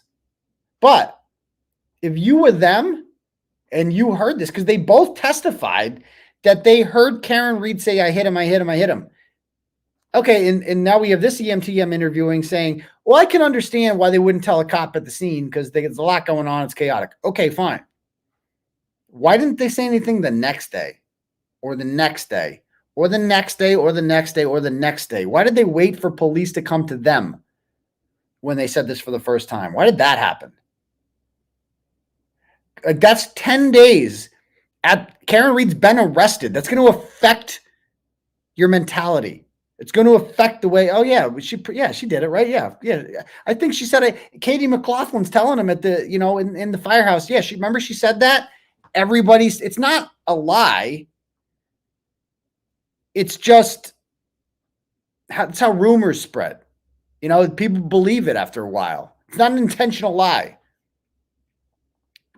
So they weren't even in, and he goes, I would if I remembered it. Because none of these people told. So he's like, that is odd. Like, I'm glad he said that. That's not normal. What Nuttall and Flamont, and again, this guy, if you talk to this juror is a nice guy, not a leader. I would not characterize him as a leader. He is not the type of guy to get in a room with a bunch of strangers and tell them, no, motherfucker, listen to me. I'm telling you, that shit's abnormal. That's not normal. I'm telling you, not everybody is a leader like that. And it's not his fault. It's just the way he is. I go, did you think it was strange that these firefighters didn't offer any of this to police and until the police came to them 10 days later? And if so, during deliberations, did you use your experience as an EMT to say that this was unusual? He says, so in deliberations, we didn't really look at that. We accepted their testimony and didn't really look at that as evidence about whether or not she was guilty. I hit him was not testimony that we were considered to determine guilt or lack thereof. So that's interesting because Lally focused on I hit him. And as it turns out, the jury didn't really care about that. So that's interesting. What we looked at was the testimony of the medical examiner who put what the cause of death was. I mean, what's crazy about this is when you look, they can say whatever they want. The two best witnesses for the Commonwealth, and this is fucking crazy. When you think about the shit that they use to convict Karen, or they try to convict Karen Reed, the two best witnesses for the Commonwealth were Joe Paul and 𝗏𝗏. Because Joe Paul did the text stream data and 𝗏𝗏 showed her drinking all those drinks or buying all those drinks. That's it. That's all it took. And I guess all the McAlberts too, because all McAlberts all said they didn't go in the house, and they're like, well, case closed. Case closed. She wasn't in the house. Okay. The not guilty voters felt these injuries were not normal, blah, blah, blah, blah, blah. In your opinion, but in the opinions of the guilty voters, they were consistent, right? They just looked at the text stream data and the fact that John was injured and died and Karen was driving the car under an influence of alcohol. I said, you said the engineer pointed out his background in engineering to discredit the ARCA expert. So he didn't mind. The engineer doesn't mind throwing his weight around. I go, did you mention that you were an EMT? And did other jurors ask your opinion based off of your expertise? Because that's what I would do if I was one of these jurors. Like, so you tell me, we have a fucking EMT in the room? Oh, fuck. What are the odds? Let's see what this guy's got to say about this. Do you think that's odd, Mr. EMT? No. I mean, the engineer didn't mind throwing his dick around saying, listen to me, I'm a fucking engineer. This shit doesn't make sense to me. I'm going to go build something now. He said they did. They asked the experts in the group during deliberations about their opinions. Anyone who was medical, they asked what our opinions are. Well, there was 3 medical people in that room. You got the cop who's now a physician's assistant. You have the nurse and nurses all. I've never met a nurse that thinks Karen Reed is guilty. Besides that one 𝗫𝗏𝗯 chick, but she's like mentally ill. Like when you read your Twitter, you're like, oh, she's just insane. Okay. But like every other nurse out there, I've never met one that thinks Karen Reed is guilty. Not one of them. Never happened. Because they know better. They know better. So nurses and EMTs know Karen Read is innocent. But yet they didn't, and they had 2 of them on. They were both not guilty voters. I go, and one of those experts was a nurse who was a not guilty. So I guess they didn't listen to her or you? Were you guys quiet and not persuasive? He goes, again, others looked at the text stream data. One of the instructions from the judge was not to ignore the data and use our life experience. So they looked at it as Karen was drunk and backed up. So basically what he's saying here is that, yeah, like we do have a lot of life experience, but Auntie Bev told us not to talk about our life experience. Like that's Auntie Bev kind of directed him. No, don't use your life experience. Focus on the facts. Did the jurors find it odd that Proctor found large pieces of taillight on February 18th that were bigger than the previous pieces of taillight he supposedly found? Because again, like the 𝗪𝗏𝗧𝘂𝗵𝗺 piece, the dinner plate one he found on February 18th, it was this big. Bigger than the, like, I don't want to say bigger than the Intimidator, but comparable to the Intimidator. And, you know, so he finds the big one there, the last one, the last day. It's like, shouldn't the bigger pieces be found earlier? How did they miss this on all these trips? Didn't you think that was odd? Those who believe that the taillight was there and not planted, their argument was that when this occurred, there wasn't enough snowfall. So when it happened, there wasn't a lot of snow, and then it snowed, and it was in different layers of the snow, and it was likely on the lower level. So that's why as the snow melted, they continued to find more taillight. They never pointed out where each piece was found. And I'm like, well, not to be David Muir and fact check you here, but they actually did testify where each piece was found, like very specifically, like how many feet away it was from this other piece. They testified to this, I believe. And I go, do you think this confusion was a byproduct of not being able to review transcripts? I think eventually they did, but it wasn't as organized as you would expect they would have. They should have shown us a nice map. And they did show them a map of where the taillight was found, did they not? But again, they didn't zoom in. It was like on Google Earth. It's like, here's a taillight, here's a piece, here's a piece, here's a piece. Like they should have fucking shown, like they didn't do anything like that. Which should have been reasonable doubt. Which is inconsistent if they actually searched that small area. So some jurors looked at it as taillight could have been in different spots in the yard. And we looked at the idea of whether or not the leaf blower would have moved, oh my God, would have moved the taillight to different spots in the yard. The majority believe the taillight was already there, and they continue to find it as snow continued to melt. Oh my God, I wish I was in that room so bad. Because again, that's so, okay, first of all, the fucking Canton police, Wade Hunter was right. They're retarded. The jury thought they were retarded. They're like, oh, what if their leaf blower came, their stupid leaf blower came, and they just blew taillight 10 feet away.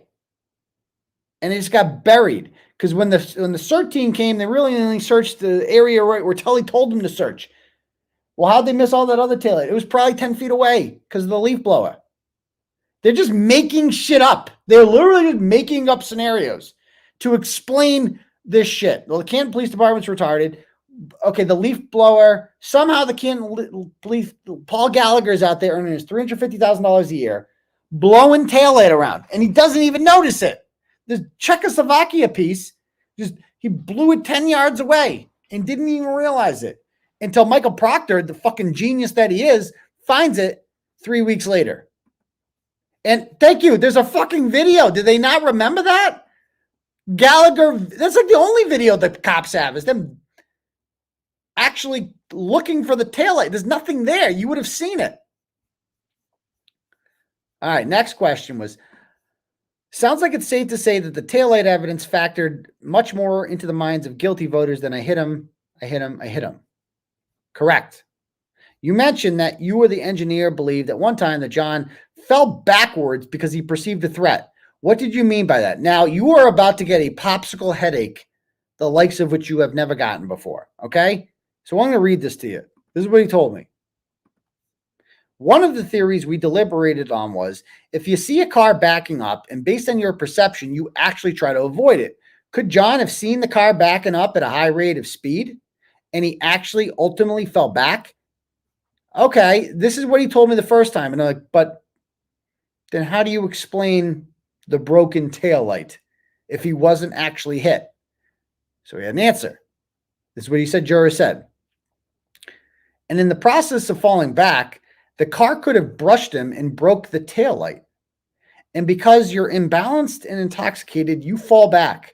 Right before he fell straight back, could there have been impact on the taillight or on the arm?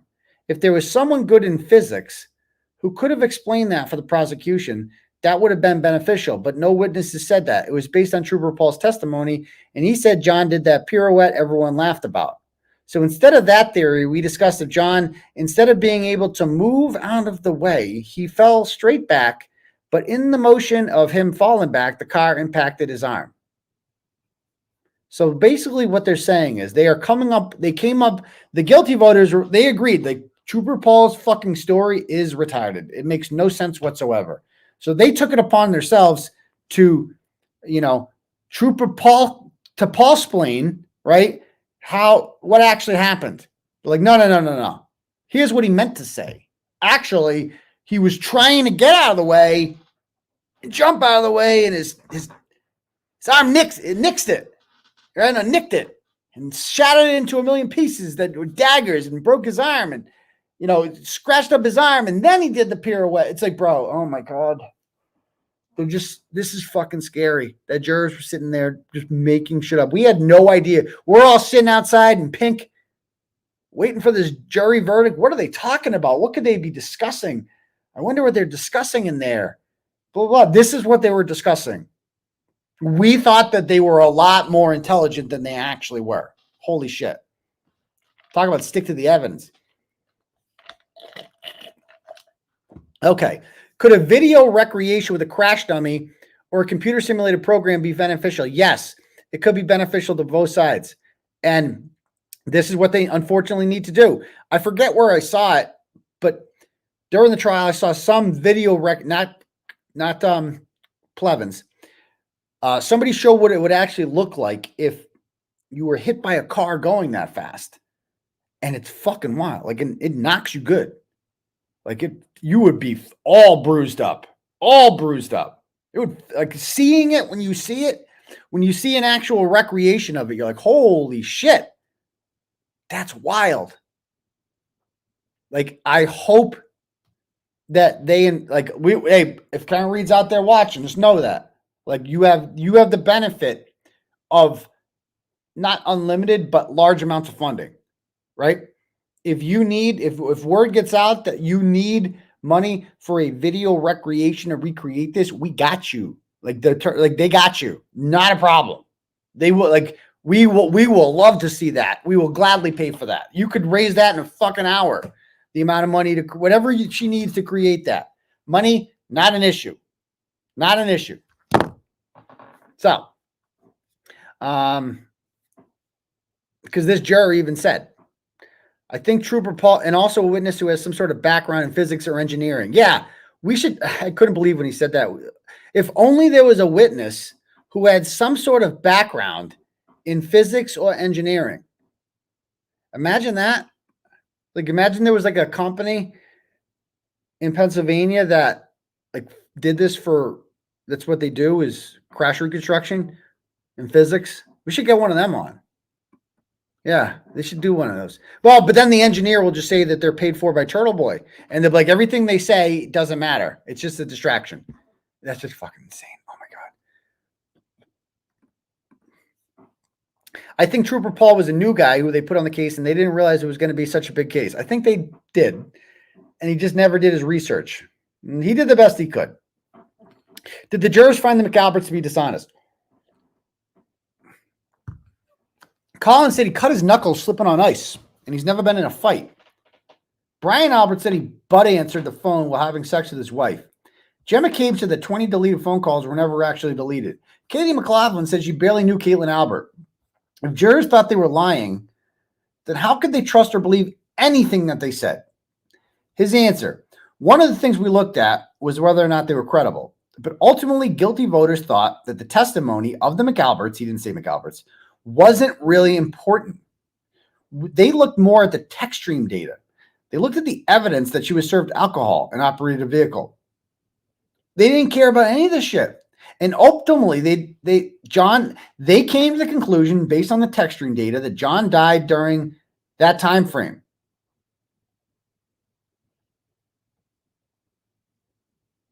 Right? And so it's like, and he goes, I get what you're saying. What about the credibility of people inside the house? I go, right. But if you didn't go in the house, then Karen Reed did it. And they're all saying Karen didn't go in the house or John didn't go in the house. But if they lied about other things, why wouldn't they lie about John going in the house, since it would protect them from being suspects? Unfortunately, the other pieces of evidence overruled everything else for the guilty voters. For others, they didn't find them credible, and it was reasonable doubt. So the not guilty voters felt the not guilty voters were swayed by the 𝗵𝗵𝗱s. But the guilty voters were indifferent to the 𝗵𝗵𝗱s. It's not that they believed them. It's that they were just like confirmation bias. Like they were like, well, she's guilty because of the text stream data. And what Brian Albert is saying, that he never came in the house, well, that kind of aligns with the text stream data. So we're going to go with that. That's what they thought. And I'm like, wait a minute. You're not really answering the question. So it's safe to say then that they thought Colin Albert was lying about his knuckles. I mean, who the fuck believed that? But it didn't matter because they thought the texturing data was more important. And then he goes, honestly, some of the guilty voters didn't think he was lying. Oh my God. Oh my God. If you thought Colin Albert was telling the truth about how he broke his knuckles, or how he's never been in a fight after you watch the Bang Bang videos, you have no real world experience in anything. You are fucking retarded. Like, there's no other way to go around it. Like, that's just wild. Did the jurors think Jen McCabe searched for how long did Diane called at 2:27 a.m.? If they couldn't be sure either way, wasn't that reasonable doubt? They dismissed that as low-hanging fruit after all that effort. They said it wasn't important to look at. They viewed it as a distraction and fluff. Oh my God. And said we should be looking more at that she was drunk, drove a car, and backed up the car and had damage to it. But I think we all agree if the Google search happened at 2:27, it was a conspiracy. So would you say that not much time was put into discussing the Google search? Yeah, we didn't really spend much time discussing it. Oh my God. Oh my God. Some said that it was fluff. So it's like Ian Whiffen, Jessica Hyde, Richard Green. None of their testimony mattered because they're just like, whatever. If she did it, she did it. If she didn't do it, she fucking didn't do it. It's all a distraction anyway because text stream. That's the conclusion that they reached. That's insane. And I told you guys how, and for the haters out there are going to say, well, Turtleboy didn't actually, he's just making this juror shit up. First of all, why would I make this up? Secondly, he's going on. I wanted him to come on my show and he would have done it. But instead of doing that, I'm doing the podcast with Paper Ghosts, Matt Phelps. That's coming out October 17th, part 1. And I gave it to Matt. So he's going to interview him. So he is going to go on and he is going to interview for the first time. So you're going to hear him talk. So there's that. He's actually going to talk in case anybody doubts any of this shit. It goes on to say, the focus was, did she do it? And ultimately the guilty voters felt she was drunk, accidentally hit him, and that's what killed him. So none of that shit matters. So there you go. Everybody wasted their time and money on how long did Diane called. They shouldn't have even bothered with Ian Whiffen because the jury didn't care. The jury was like, whatever. She did it. She did it. The jurors find it odd that no conversations with witnesses were recorded, that some witnesses were not spoken to for more than a year, like Colin Albert, Caitlin Albert, Sarah Levinson, Brian Albert Jr., Tristan Morris, and that police never considered any other potential suspects besides Karen Reed. Some found it odd and some didn't. If someone dies on my front lawn and I said I didn't know how he ended up there, I would think everyone, including the neighbors, would be interviewed. And none of that was gleaned upon by the jury, so we don't know if that happened or it didn't happen. pro tip, it didn't. We just know that this was the piece of the case that was presented to us. We don't know if they did or didn't do it. You can see on either front someone saying that should have happened, another person saying that probably didn't happen, and they didn't give us information because those witnesses didn't see anything. Like, what? Basically, they're saying there that they didn't care that none of these interviews with Matt McCabe were recorded or Jen McCabe were recorded because Karen Reed did it anyway. So what the fuck does it matter? Like, that's what they think. That's insane. Were jurors aware that both houses across the street from 34 Fairview had Ring cameras that would have shown the alleged crash? We weren't provided that data, and no one testified that there was Ring video. So we wouldn't know anything about that. They need to call, and I don't know why they didn't do this, why they're not making a bigger thing of this, the homeowners of 33 and 31 Fairview Road. I went there. There's Ring cameras on both the fucking houses. Knock on the door, give them a fucking subpoena, have them testify. Where's your Ring camera video from that night? Were you asked for it? Did police ask for it? Where'd it go? Get a fucking subpoena. Bro, it's all, if Karen Reed did it, it's all on tape, right? They both have Ring cameras. Both of them. Can we get just go get the fucking tape. It's right fucking there. So that's a fair point for the jury to be like, well, and again, great job by the defense. They dropped the ball on a lot of shit here. And I got to call balls and strikes. I got to call balls and strikes. Ultimately, they didn't deliver a not guilty verdict, did they? And we're seeing that there's things that they could have done to deliver that. So you got to call them out on that, period.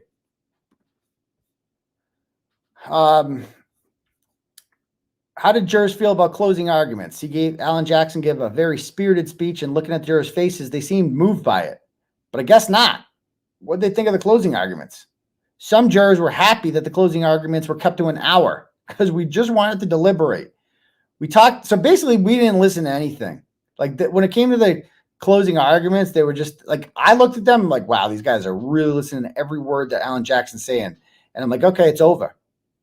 But little did I care. They were just like thinking, can you hurry the fuck up? That's what they were really thinking. Were the texts with Higgins discussed at all? Did it impact how they viewed Karen? It was looked at for a minute, and then we moved on.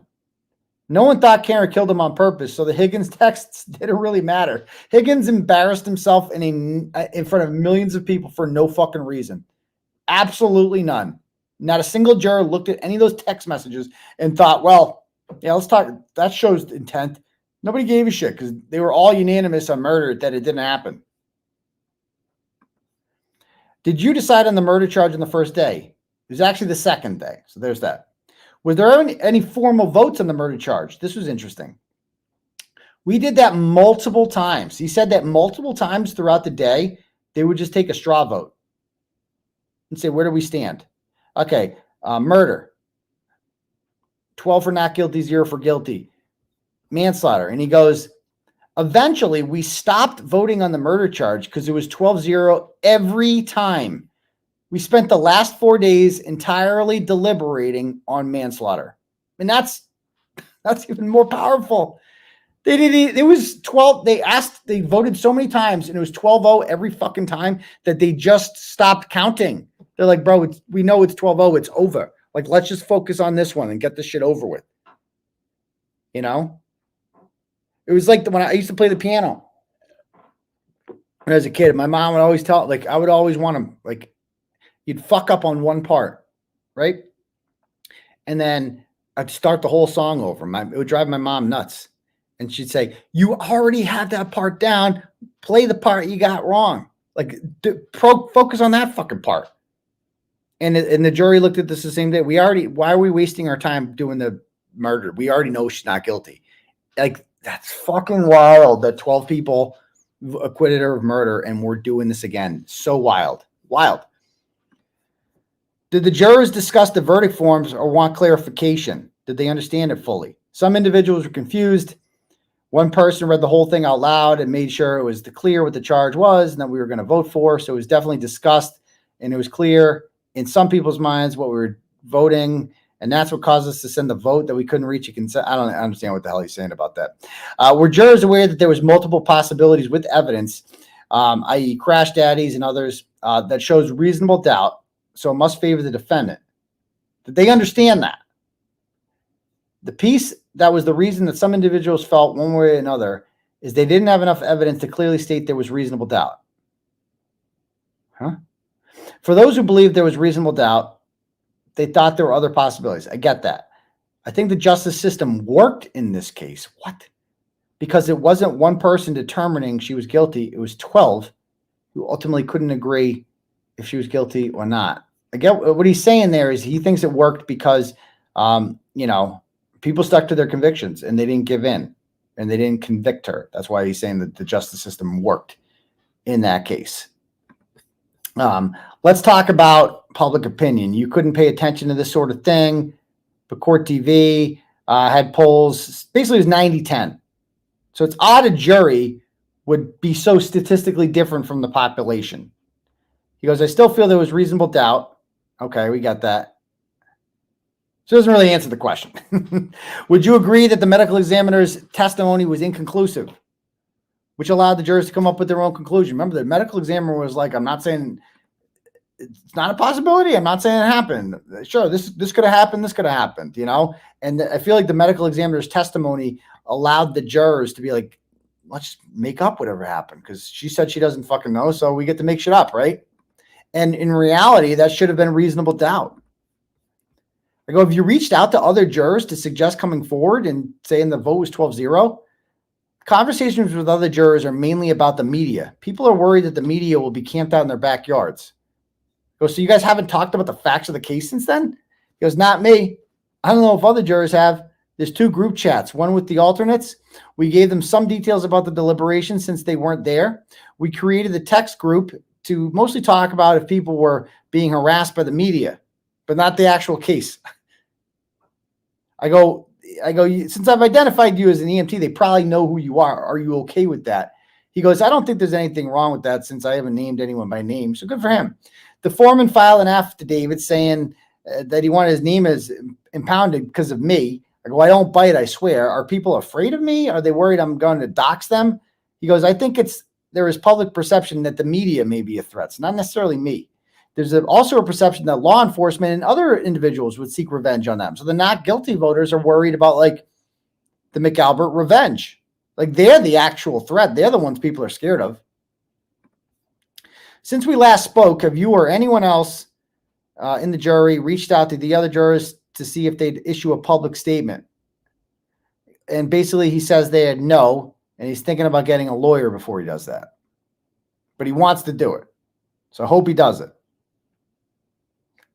And then he says, and to clarify, you were not one of the voters who reached out to the defense already. I was not. Wrapping this up here, do you know about what other jobs people have? He said that there was a lawyer, an engineer, an EMT, a nurse, a mailman, and a physician's assistant. There was also a financial planner and a retired teacher. It's an educated jury. And then to end the interview, I did like a real quick kind of round robin thing here. And I go, yes or no. I want yes or no questions for these.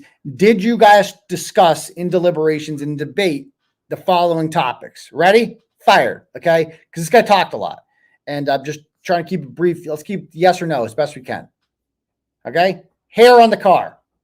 Yes, they did talk about the hair on the car. Glass on the bumper. Yes. Nicholas Barrow's testimony. Yes. John's Apple Health data showing going up and down 3 flights of stairs. Yes. The 227 Google search. Yes. The 911 call and how Jennifer McCabe sounded. Yes. The dash cam videos. Yes. Katie McLaughlin's association with the Albert family. Not really. A little bit, but not significant. Michael Proctor's association with the Albert family. Not really. Not really. It just, what? The lead investigator being, because again, they don't give a shit about the Alberts. These people did not care about anything the McAlbert said. All they cared about was the text stream data. Nothing mattered. Michael Proctor didn't matter. Brian Albert didn't matter. None of these people mattered. Text stream data mattered. They just didn't fucking talk about it. Go, what about Brian Tully's involvement with the CERT team search? Nope. The names of officers involved in the CERT team search.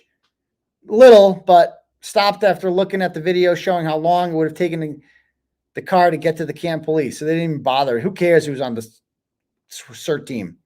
How about the Brian Higgins white Jeep, which some witnesses said was there and others didn't? Nope, didn't talk about it. Brian Higgins' behavior and whereabouts the night after leaving the Albert House. Nah, not really. Barely. How about this? Brian Albert not coming out of the house. We didn't think twice about that. They just didn't fucking talk about it. For 5 days they were in there, and not once did they talk about or even think twice about Brian Albert not coming out of the house. What about Jennifer McCabe's 2 phone calls to Nicole Albert that came up as answered on the Celebrate report? I spelled that wrong. Nope. How about the Ford Edge that Lucky Loughran said he saw? Briefly, but not extensively because it was dismissed as a distractor. It was just a distractor. How about Tristan Morrison's sudden decision to pick up Caitlin Albert, despite having to go out plowing at 3 a.m.? Nope. The amount of alcohol Kearney consumed. Yes. Oh, yeah. Definitely talked about that. So, sad reading that. It's good for me. It's good journalism. Award-winning journalism right there. But it's not the kind of news I want to report. That's for sure. That's depressing news. Like, oh, my God. No, some believe it's a cover-up? Of course they do. But again, the not guilty voters, the problem with them is they're just not loud personalities. Why do you think we haven't heard from them? Like they've all come out and spoken with the media anonymously. They're not the type of people who like to put themselves out there. And I get it. I don't blame them for that. Not everyone's like me. You've seen what the mobs can do. All this shit about the Karen Reed people are scary mobs. No, motherfucker. It's the other way around. People don't want these low-life degenerates on the other side to fucking, attack them and smear them. They're not ready for that, Anyway. So yeah. So that's the end of that. Let me read some turtle chats here.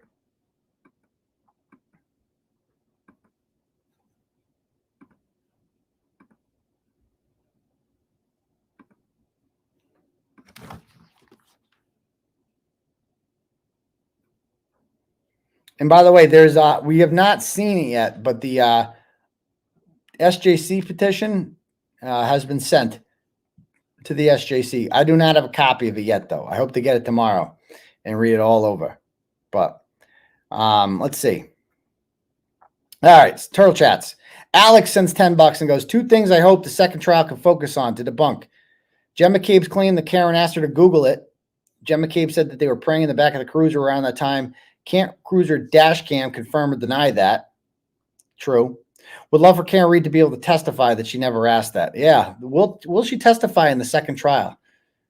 If it happens, that remains to be seen. Oksana sends $50 and it says Wade Hunter 2024. Now that's a ticket we can all get behind. Thank you very much, Oksana. Larry Bird sends $5 and goes, was it Judge Bev who reprimanded Mrs. Chestnut about crying in court? Yes. Rewatching, she seems 100% biased. She is. Thank you. Danielle Baker sends, sorry if I sound like I'm an auto body shop. I'm a licensed auto damage appraiser. I see broken taillights every day. A Lexus LX570, a huge SUV like a Tahoe, has taillights made of heavy-duty polycarbonate plastic that don't shatter outward. If you punched it, you'd break your hand knuckles before that thing would even show a crack. You should come down with your camera crew and we can do a few demonstrations. Oh, we did a video demonstration with it. Ask the guy who took the gigantic frozen ribs and beat the shit out of that taillight and it didn't crack. Like it wouldn't crack. It's just wild. Daniel Baker sends another 25, goes, I wish I could attach pictures. I may have sent you this on a Facebook a while ago. I can email what I have. I do believe John's Traverse was repaired. Possible paintless dent removal. I'd love to see that vehicle in person. I don't believe that. I don't believe that because that would, now you're adding people to the conspiracy. You're adding Paul O'Keefe. You're adding Carl Dougal. I think that's a bridge too far.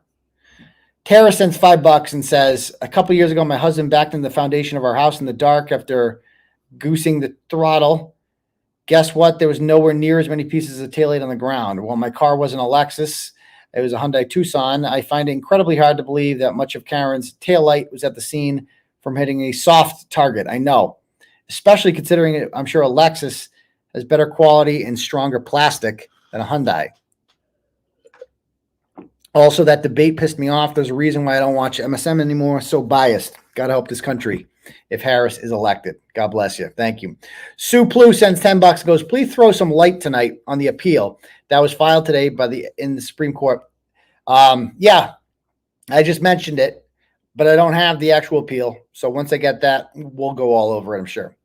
Bukkaki's Dancing Shoes sends $10 and says the key cycles needed to be explained better to the jury. Alan Jackson proved Karen's car was in the state's possession during the 24-mile-an-hour reverse incident. Please learn and report about this. It's huge and closes the case. Again, I paid attention during the whole trial, and I missed it. So if I missed it, think what the jury missed. Trish sends $5. It goes, I listened to the court audio today. How many chances does Krusty Panties get? She's diabolical and needs a padded room. I know. So true. Not healthy. $30 from Callie and says, here's Wade's beer money for making me laugh. I'll pass that along to him. Melissa sends $5, says, can you please review how and why the prosecution claimed Karen Reed went 24 miles an hour in reverse? I don't know how to answer that. Okay. It was the text stream data. And did the defense refute it? Apparently not well enough. Sarah sends $25 and goes, hi, it's me again. What's the scoop on Gallagher? He announced his retirement today, right? He had one job, secure the crime scene. Peace out, leaf blower man. Yeah, I mean, apparently they didn't pay him enough to do that. I don't know if he retired. I don't know what's going on there. He's the highest paid cop in town, probably the highest paid Canton employee. And he was the one he was a dick. He was the one who was insistent that, like, nope, we didn't have probable cause to go in the house. Nope.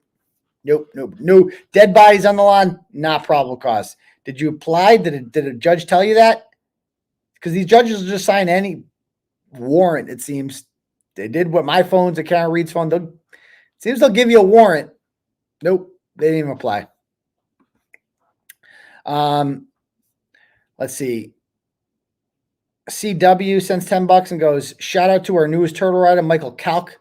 Please prank Jill D to make him a turtle rider for life. I love you. Yeah, just go back and watch that episode. It's a good one. He'll love it. Thank you. Okay. I got some cash apps to bang out here too. We got Amanda sends $10 and goes, did they look at the receipts from the bars? They did, but that doesn't prove anything. Thank you, Amanda. Mallory sends $5 and goes, I hope the defense reads your blog. This is telling. Me too, and I think they will. Kimmy sends $5 and says, love you, uncle from Michigan, Kimmy. Well, thank you very much, Kimmy. Christina sends $5 and goes, for Karen Reed's key cycles, watch Asget Industries on YouTube. Yeah, that was a good channel that I urge people to subscribe to. Maybe I'll have to go watch that again. Thank you, Christina. Because that mattered the most. Clearly that mattered. The key cycles, that mattered. $10 from Mon says, Stalinesque, show me the man and I'll show you the... Okay, thank you, Mom.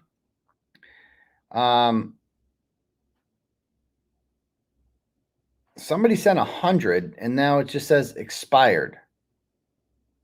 Mary. So I'm not sure if that didn't go through or not, but thank you. Tracy sends $5, goes, shame on all the jurors. They have failed miserably. Not the not guilty people. They didn't fail. Thank you, Tracy. Jane sends $20 and goes, 𝗵𝗂𝗃, always the victim. Free Karen Reed. Well, thank you very much, Jane. She is always the victim. All these people are always the victim. The Food Stamp 5 sends $10, goes, thank you, Wade Hunter. Free the closet baby. Absolutely. Let's see. Catherine Yost sends $25 and says, no, actually, I already read that one. Okay, cool. If anyone else has anything they want to donate, or if anyone else wants to have their message read, you click at the link at the top for Turtle Chat, or you can cash at me $1 @UncleTurtleboy. I'm going to get a drink. Hold on. I'll be right back. Let me play a little video in the meantime. Hold on.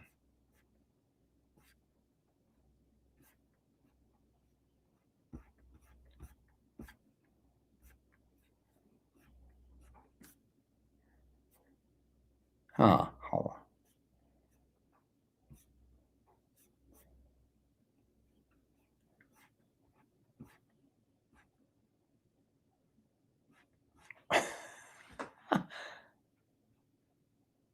Friends live here, they're safe, they're good, their parents appreciate what a good host I am to those kids. Take several fucking seats. Unlike Aidan, I think that's projection because his kids are never going to have friends. You're going to want your kids to go spend the night at Uncle Turtleboy's house so you can groom your kids and tell them that their parents don't love them and he'll keep them safe. Just come sit on my lap. Me, I'm a sex goblin. I'm a distinguished member of the media. Sex goblin. Me, like, come on. I run a sex cult. Man. His entire community. I probably shouldn't shit on other people's parenting skills if you lost two of yours. Just saying. I'm just saying. I'm just throwing it out there. Okay. So we'll end the night here with a little bit of the fuck is that? Okay.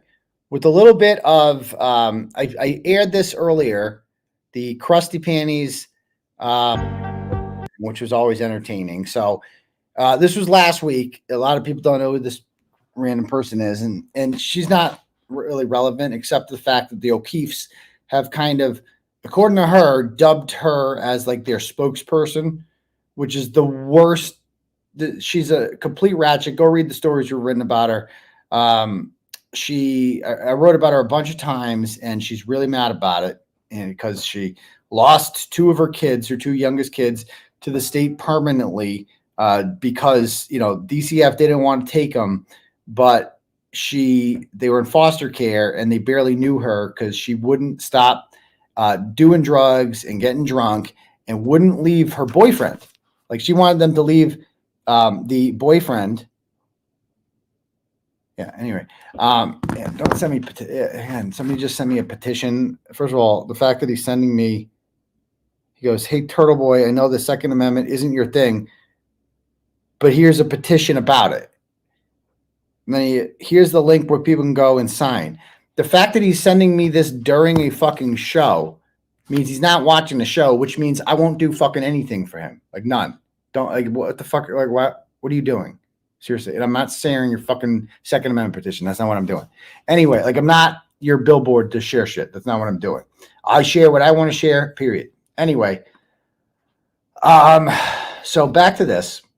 Even if I think it's important. If I think it's important, I'll share it on my own. I don't need people telling me to share shit. So,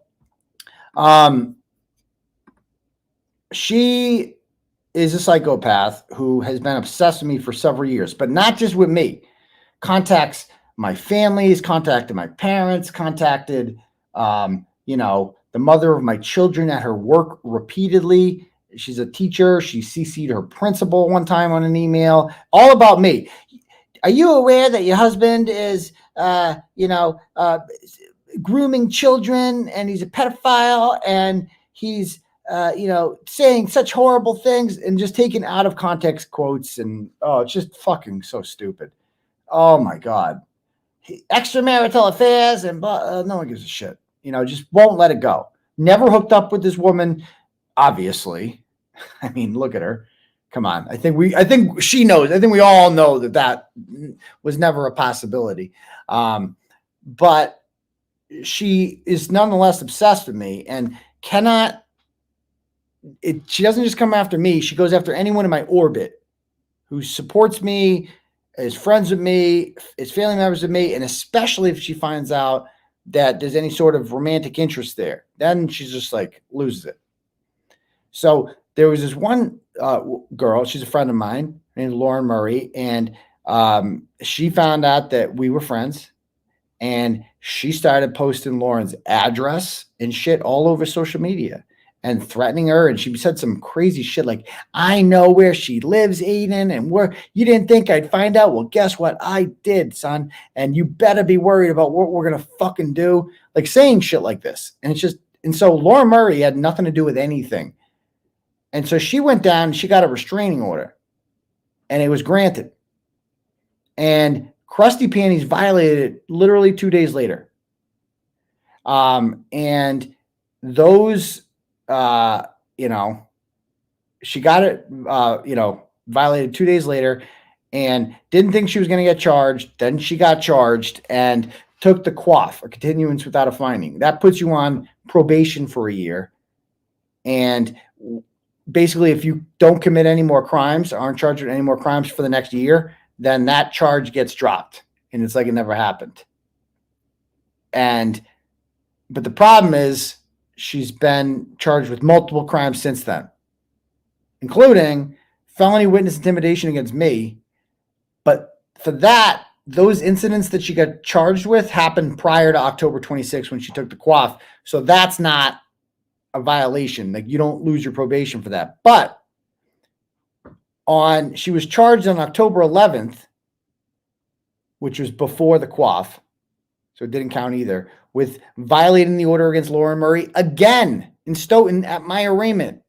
Krusty Panties was in the courtroom, and Lauren Murray shows up to support me because we're friends, and she walks into the courtroom. I'm standing there in handcuffs. I witnessed the whole thing, and she walks directly by Krusty. Krusty sees her, and Krusty doesn't leave. She has to leave, but she was so obsessed with me and being there to watch me get arraigned that she just refused, and she was just like the happiest day of her life, and she just refused to fucking leave. Absolutely refused to leave. So,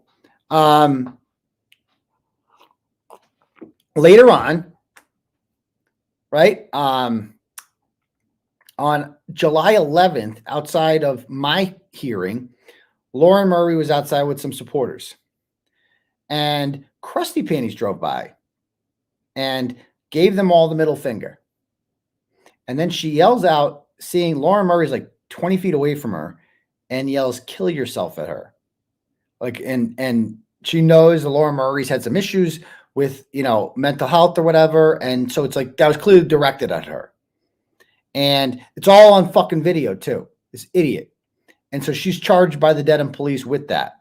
And so she's on bail now in Stoughton District Court, in West Roxbury District Court, and now in Leominster District Court, and now in fuck else is she on? Oh, in Dedham District Court, 4. She's on 4 different bails. Okay. And this is the spokesperson that the O'Keefes have decided that they want to speak for them. And so, yeah, she does have I won't even promote it here, but it's the entire channel is dedicated to me. Let's just put it that way. Just writes posts about me all the time. Like, it's obsessive, like it's scary obsessive. Anyway, her renewal order was up for the 3rd year, and she wanted to oppose it because this order is getting her in trouble. And she also was there because they were on to add more probation to her. They could have asked for the judge to institute a conviction on the 𝗃, but the judge, the probation wasn't pushing for that. And the judges we're going to see, Judge Coffey, who's a pretty good judge, pretty strict, right, was like, why not more? So we're going to play some clips here of it. So, and so she brought it at 10 o'clock. So I'm in the court watching this. All these Turtle Riders are there supporting Lauren. And she's represented by attorney 𝗕𝗏, who's awesome, who's fantastic. And who shows up at 10 o'clock a.m.? Fake victim does. All right. Who's supposedly so scared of me and is once again showing up to where I am, but she can't kick me out this time because I have the order was amended by Judge Pomerol. And now the order has basically made it clear who she accused us, by the way, of judge shopping with. She says that we judge shopped for, that Pomerol's a corrupt judge and that we judge shopped for him. And Pomerol, because Pomerol realized this is fucking bullshit, this order. He can't vacate it, so he has amended it to allow me to attend any court I want, and she can't kick me out. He sees right through it. She still keeps showing up to wherever I am. We all know this. And she was brought as a witness. Now, keep in mind, she didn't witness anything. She wasn't with Krusty Panties when this happened. She was actually inside the courtroom, obsessing, wanting to be near me on that day in Dedham, as usual. And she brings the fake victim as a witness, and and Krusty calls the fake victim and testifies. And we finally got the audio. You guys want to hear it? She is so bad at this. She doesn't breathe. And we're going to listen to some of it. I fear what will happen to my client. By Miss Peter. Catherine There Peter? we I go. can't hear you. Catherine Peter. Sorry, do I need to speak into this? Okay, so could you scoot that up? There we go. And if you folks just want to move a little, just because I want to be able to. Okay. Thank you. My name is Catherine Peter. And how old are you? 36 years old. 36? Yeah. And what do you do for a living? Property management. Property management? Yes. Now, there's been a representation that you have a blog. Do you still have a blog? I do. And I've been covering quite extensively both the criminal case of Aidan Kearney, her ex-boyfriend, as well as I've been covering the Karen Reed case and a lot of the supporters and the behavior that's been leveled at the 𝗬𝗃 family, as well as the victim witnesses in that case. Furthermore, I think that for context here, so Immediately. First of all, she just does the Micro Machines voice. That's barely sped up. That's 1.25. Doesn't breathe and just talks. What's the first thing she mentions? About she's there because Lauren Murray wants to renew the order on her. And what does she mention? Me. Oh, it's Lauren Murray's fault because she's friends with Aidan Kearney. Aidan Kearney's bad. So it's her fault for being friends with him. Which is exactly how the order got granted in the first place. Because the judge realized you're just going after this girl because you don't like Aidan. And Aidan's friends with her. And blah, blah, blah. that we understand, Miss Murray was engaged in a relationship with the married Aidan Kearney at the time of the blog. And I do notice that she throws that in there. I'm married, Aidan Kearney. Like the judge gives a flying fuck if I'm married or not. And all that does is just show her malice. Like you're trying to, so you're trying to smear her. You call her mistress or some shit like that. You're trying to make her look bad as if his fucking personal life is any of your fucking business. Right? It's like, does she not understand this is why the order was granted in the first place? Because you're saying shit like this. She just doesn't fucking get it. It's amazing. It's amazing. Yet she keeps going. She's so bad at court. I've never seen anyone as bad in court as her ever. Giannetti was better. Absolutely, at this point in time, still feel that posting those pictures was wrong. I'm not going to try to, gloss over that. I haven't done anything like that since it was wrong. I took the 𝗃 because I acknowledged that it was wrong. I don't want anything to do with this woman at all. Even when we go back to the original affidavit, I've never called her. I've never texted her. I've never been to her home. I've never tried to initiate contact. I would definitely take issue with Miss Murray's characterization that I'm showing up where she is when I think it kind of comes through in her testimony. She's showing up where I am. Victim blaming. So just for the record, Lauren Murray has gone to pretty much every Karen Reed hearing that since I started covering this. She's been to like all of them. She's a regular on this. She's friends with all these people. She goes to everything. And Krusty Panties has never shown up before until she showed up on the last day of deliberations. All of a sudden. Never showed up. And she's accusing Lauren Murray of going to where she is. Like, what world are we fucking living in right now? Like, this is insane. So we have a pending matter in Stoughton District Court. Miss Murray gave a partial story versus what she told the police. I think because she has realized that her version to the police is going to fall apart in discovery. Keep in mind, the Stoughton police have already charged her, and a clerk magistrate has already found probable cause. And she's saying no, that the police aren't doing anything. It's her fault for going to the police. This is what she's saying. I mean, she's just saying this so fast. Like, does she think that like the judge is going to hear all this and be like, oh yeah, that makes sense. Just keep talking. You're talking fast. Like, this works on YouTube, but this doesn't work in a real courtroom.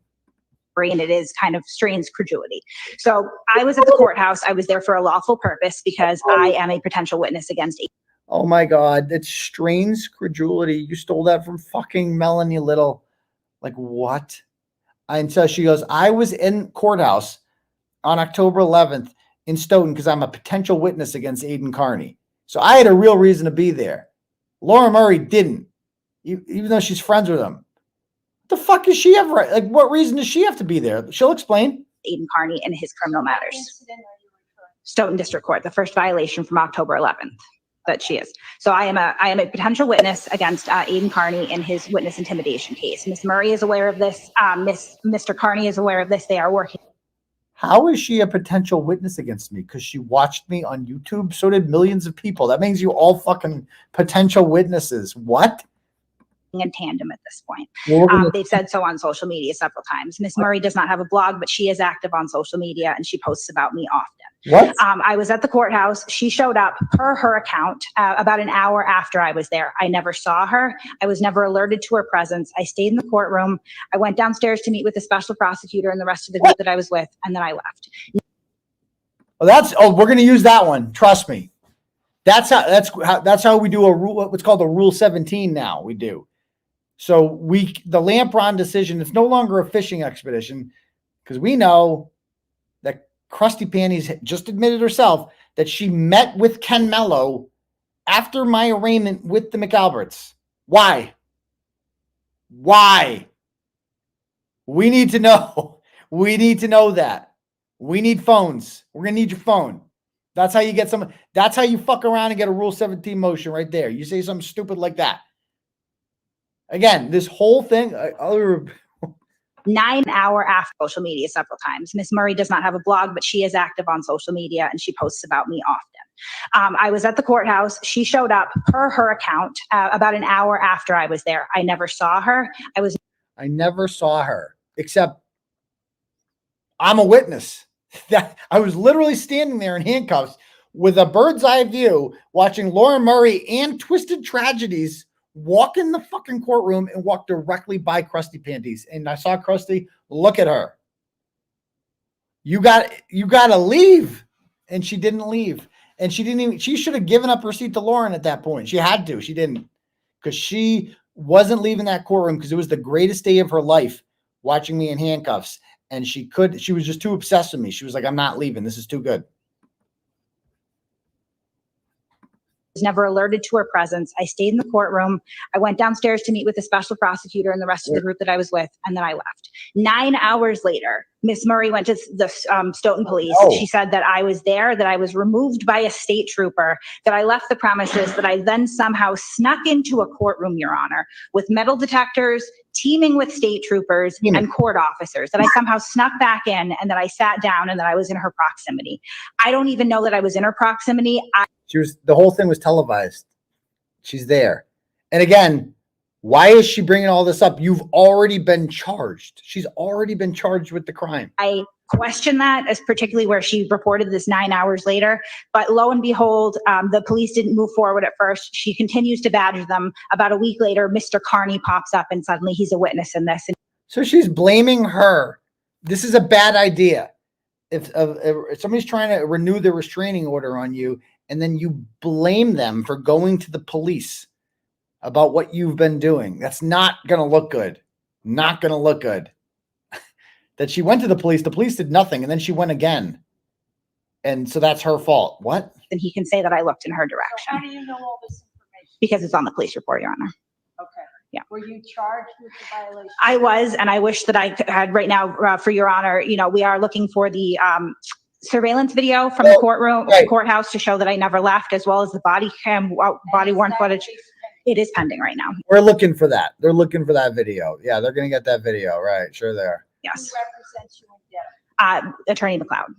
Attorney who? Richard 𝗏𝗏𝗏𝗏. Free. Yes, Your Honor. Court appointed. All right. Court appointed attorney. She loves saying that. She doesn't call me daddy though. Involving in August. I'm sorry, August 9th, we're now moving to? We're now moving to? No, July 11th. The incident, oh no, did you do that? I did not. I was in my car. I actually have someone here today that can absolutely confirm that. That case was a case involving my friend, Lindsay. She was a victim in the case. Because of all this ongoing nonsense, mostly with Aidan Kearney, as he was the defendant, I opted not to go to the hearing, but I did have lunch with her in Dedham beforehand. So I live in North Attleboro. I put my address in my GPS to go home, and unfortunately, it took me by the courthouse. Now, as I'm okay, so we're gonna analyze that right now. Okay, let's look at a map of Dedham here. I'm going to stop this real quick. So she claims that she was eating lunch at Dedham House of Pizza, where she likes to go and guzzle beers, right, in the middle of the day. So this is where Dedham is. Can we blow this up? How do we make that open in maps? Okay, there we go. All right. So This is Dedham.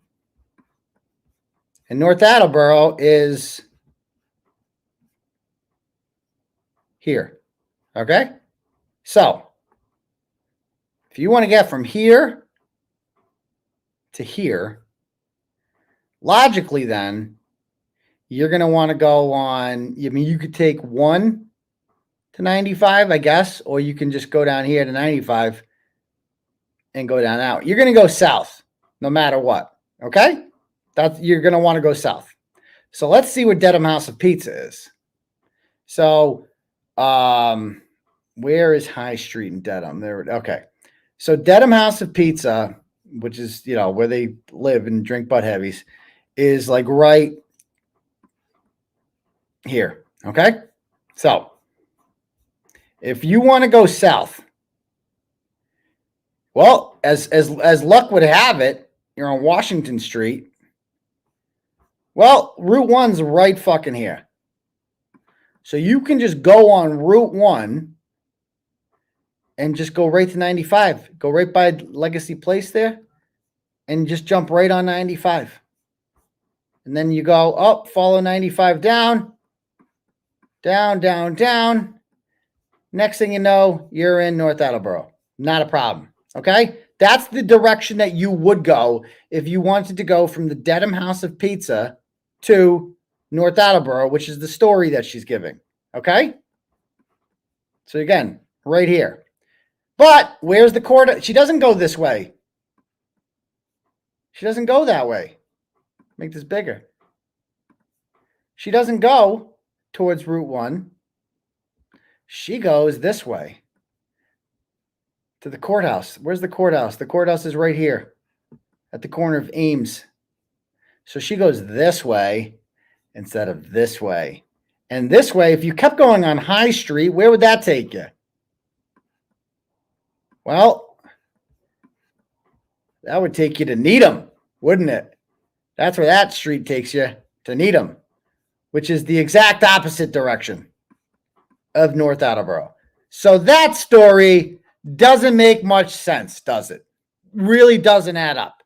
So she's hoping that Judge Coffey doesn't know her way around Dedham. But as she's going to see, Judge Coffey knows Dedham real well.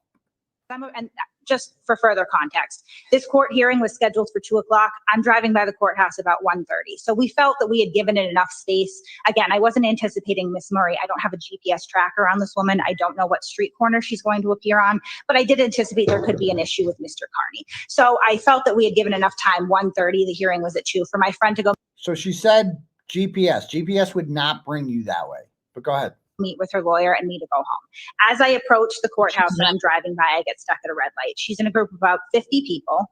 They immediately recognize my car. They start screaming at me. And this is all on video that was. So again, there's probably like 20 people. And she rolled her window down and gave them all the middle finger. She went to exactly where she knew they would be. Actually provided to probation. You'll see in the video that, yes, I did have my finger out the window. I never looked at her. I may have looked out of the corner of my eye at the crowd a couple times, and I think that's even reflected in the police report, but I didn't look at her. I didn't see her. There was a group of 50 people screaming at me. Probably shouldn't have flipped the bird. That was not appropriate, but it's not a violation, nor was it directed at Miss Murray. And furthermore, so, but it wasn't directed at her, except she was right there. And then she yelled, "Kill yourself."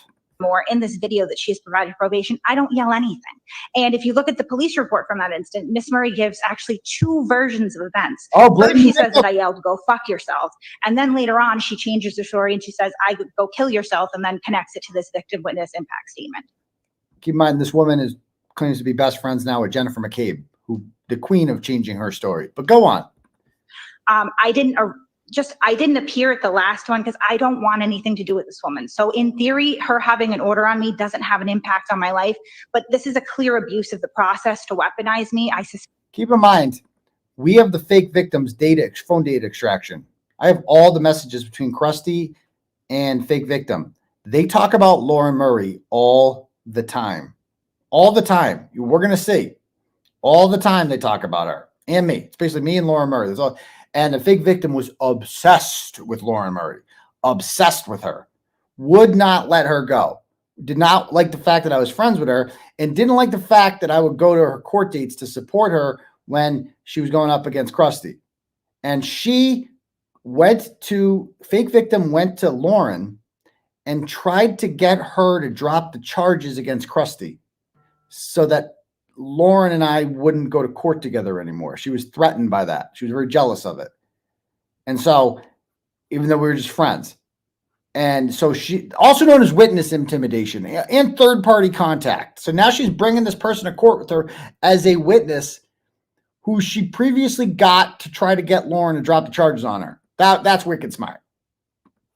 Expect that it's to punish me for my ongoing involvement in the criminal case against her ex-boyfriend, regardless of the reasons. I mean, this order has become inequitable at this point. What? So I don't want anything to do with her. I've How do never. you figure that it's become inequitable? She's using it to manufacture allegations, and probable cause is very low. So it's very easy to get into court to get that in the door. It's her word against mine, and then I have to go through the entire court process to disprove these allegations that she's manufacturing. As far as August 9th goes, that's not exactly what happened. I showed up to protest on behalf of the O'Keefe family. She happened to be in the crowd.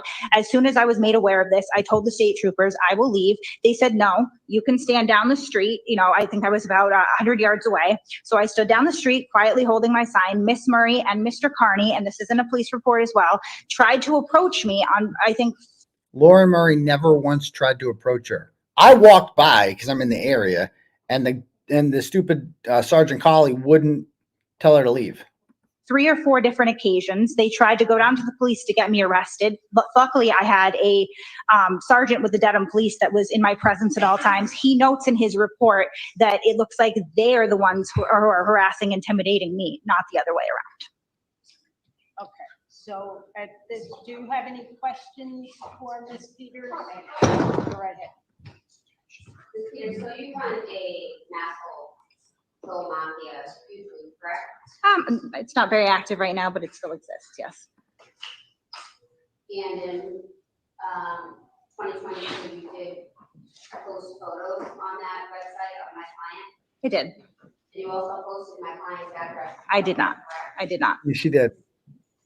And did you also state, Aidan, you told somebody I wouldn't have the balls to show up your fucking girlfriend's house and that I'd never be able to find her address. You're wrong on both fucking accounts, son. And you should really be worried about the kind of videos and photographs I have right now. On her own show, she said, Aidan, you said I wouldn't have the balls to go to your girlfriend's house. Well, I did. I am, I think she said. And you better worry about what I'm going to do with these pictures. She said it on she said it on YouTube. This is what she used to get the fucking order. Yeah, they're gonna go. I would have to see the direct quote. It sounds somewhat consistent with what I had written. I don't know about and where they're going to go. I feel like you added that. Oh my God. I feel like you added that note. And additionally, did you also on that show state that Lauren Murray was collateral damage because She called it collateral damage. I do feel that he was treating her as collateral damage, yes. Meaning, when I say collateral damage, ma'am, what I mean is that you harming her is collateral damage, correct? No. And Collateral damage. you have a relationship, a friendship with a woman by the name of Lindsay Gattani, correct? Correct. And Lindsay Gattani is here today? She is. And Ms. Gattani also has an order on Mr. Kearney, correct? She has a domestic violence restraining order because he battered her. Yes. Because he battered. Charges that were dropped, 𝗏𝗃, because he battered. She can't stop fucking talking about me. She can't do it. So let me get straight. You brought his other ex-girlfriend to court? Like, what the fuck is wrong? And you knew that Mr. Kearney would be here today, correct? I knew that, I mean, I would assume, I did, yes. And so you made a phone call and had Ms. Gattani show up here today, correct? No. So she just showed up on her own? She just showed up on her own. No further questions. Your Your Honor, I do have the video And then the judge plays the video and shows exactly what we're doing it.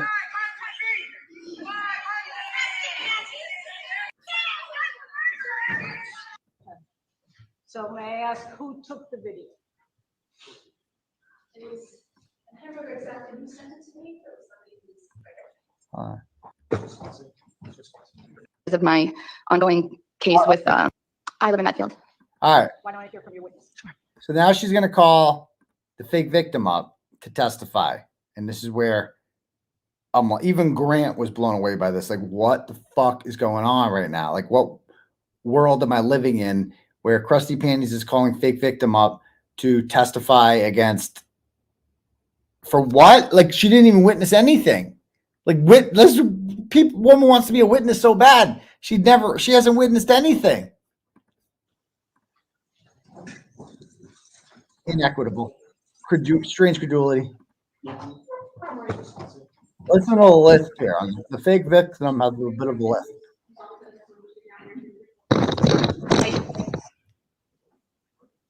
All right, tell me your name, please. 𝗫𝗏. And where do you live? I live in Medfield. Medfield? Medfield, correct. And what do you do for a living? I'm currently unemployed. Currently. For the last 8 years. Go ahead. And how old are you? 38. Okay. A hard 38. And how do you know the defendant in this matter? We became friends because she actually has been started out kind of advocating for me. No, she said that she started out advocating for her. That's what she said. She started out advocating for her. Except here's the problem. Krusty Panties had no idea who she was until December 10th, when the fake victim reached out to her the day after she got dumped. Because we have the messages. We have their relationship started December 10th. She reached out to her on December 10th. And she only reached out to Krusty Panties for one reason, because she knows Krusty Panties is obsessed with me and hates me. And she's like, what can I do to help you? Because I'm really mad at Aidan and I want him to go to jail. She says it in the messages. She says, I hate him like 100 times. Like, you haven't seen these yet. You're going to. You're going to. Says, I hate it. So that's a lie. Again, what'd she say? That Krusty Panties was advocating for her. That's why she reached out. Krusty Panties didn't know who she was. She wasn't advocating for her at all. Because of my ongoing case with Aidan Kearney, I have a restraining order against him, and she was familiar with him because she used to work for him, and I had reached out to her for help at one point, and we just became friends after that. Wait, what'd she say again? Okay. Was familiar with him because she ongoing case with Aidan Kearney. I have a restraining order against him, and she was familiar with him because she used to work for him, and I had reached out to her for help at one point, and we just became friends after that. They just bonded. It's perfectly normal. They just bond over a mutual hatred of Turtleboy. That sounds healthy. Okay, so how do you know Aidan Kearney then? I dated him very briefly. Okay, first of all, dated. There were 0 meals of food shared. I've said this before. I said 0 meals of food shared. If that counts? I don't know if that counts, but go ahead. All right. And she came to the Halloween party too, but she took an Uber. Like, it's like, does that even count? Like, come on. In the messages, they complain about how I'm such a cheapskate. I don't buy anything. I didn't. I spent like nothing. Like, it was very cheap. And how long ago were you in a relationship with Mr. Kearney? It's about September 2023 to December 2023. Again, very briefly. Yeah, very brief. And let it go. So you knew Aidan Kearney, it would be fair to say, before the plaintiff knew him? Or after? After. Way after. And she was jealous. Do you know the plaintiff at all? She's jealous. No, I've never met her. All right. So did you want to ask your witness some questions? Here we go. Here we go. So let's go to Here we that go. incident, July 22nd, 2022. Why was I in Dedham?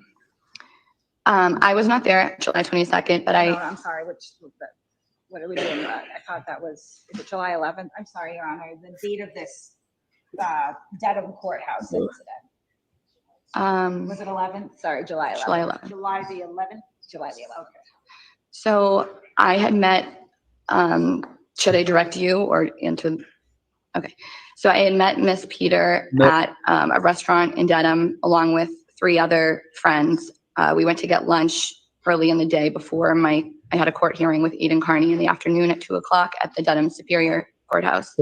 So I met with, Were you a witness in the case? I'm a victim.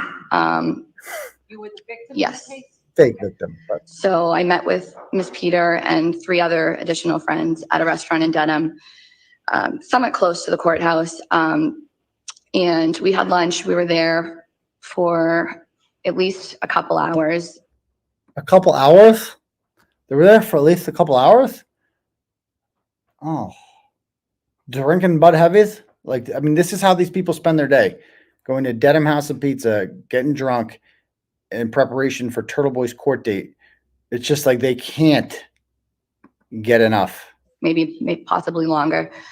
And so Miss Peter knows that she cannot go to any of the court hearings with me as my friend, unfortunately, because of the harassment prevention order that Mr. Kearney has against her.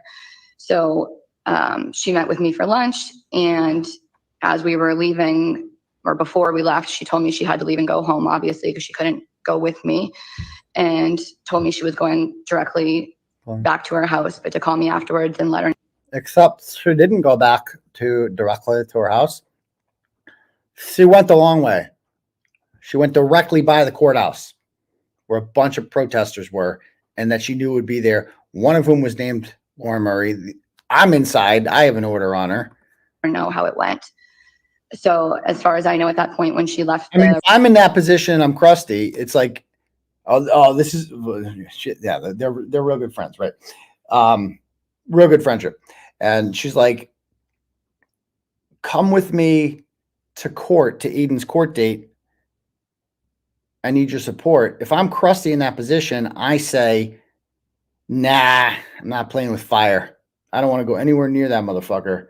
Because, you know, if I do, if I even come close to him, you know, and he gets it on tape, something that could be a violation of the order, and I can't fuck around, I'm on probation. I mean, that's what a responsible person would do. It's like, I should probably just move on with my life and stay away from Aidan because, you know, I should get my own life. Like, I should have my own goals and interests and stuff like that.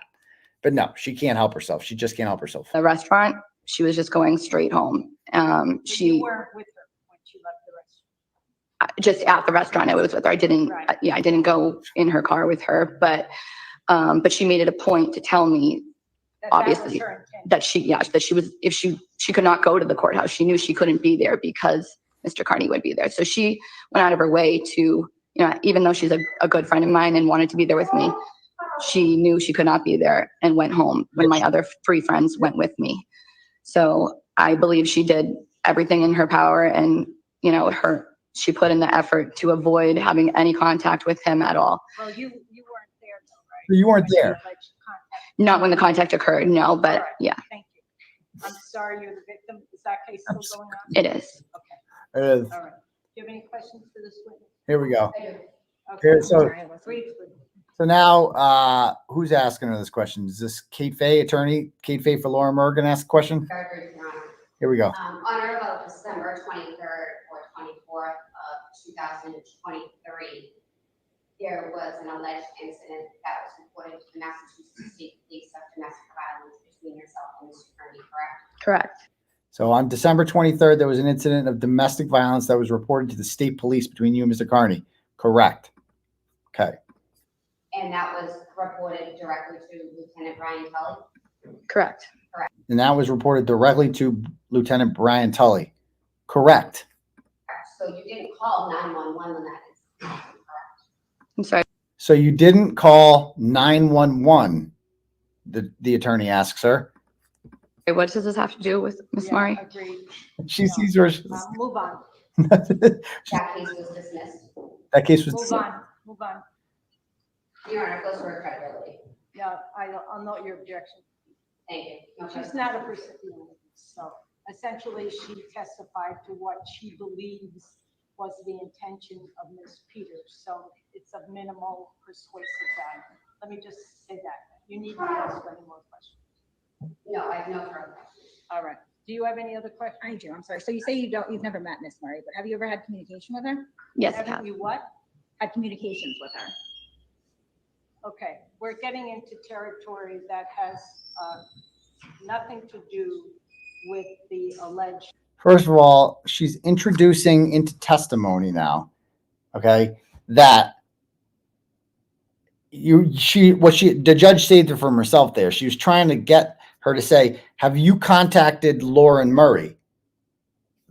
And she's like a good friend of her. If she said, yeah, like, it's like, are you suggesting third-party contact here? Like, what is Krusty Panties' legal plan here? And again, one part that got glossed over there during that whole testimony that Krusty Panties asked her, I think, was this. That's correct. Correct. And what do you do for? In Dedham. I was not there July 22nd, but No, I'm sorry. What are we doing? I thought that was, is it July 11th? I'm sorry, Your Honor. The date of this Dedham courthouse incident. you or into, okay. So I had met Miss Peter at a restaurant in Dedham along with 3 other friends. We went to get lunch early in the day before I had a court hearing with Aidan Kearney in the afternoon at 2 o'clock at the Dedham Superior Courthouse. So I met with, You were a witness in the case? I'm a victim. You were the victim Yes. in the case? Okay.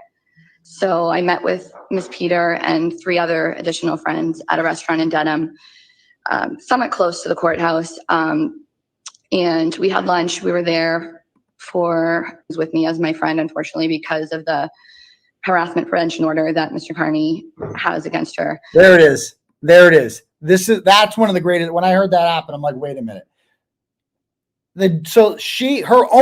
Krusty Panties' own fucking witness introduces evidence that another person has an order on Krusty.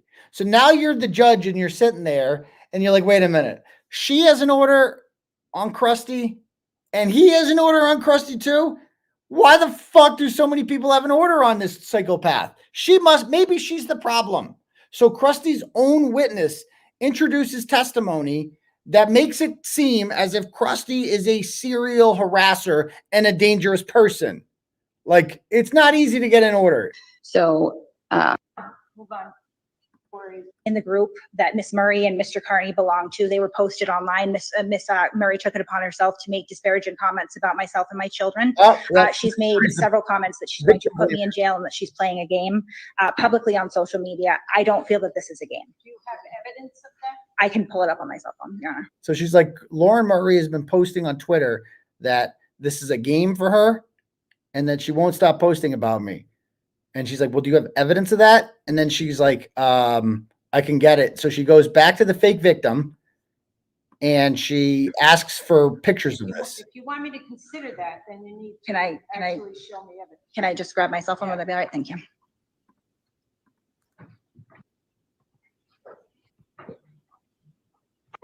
All right.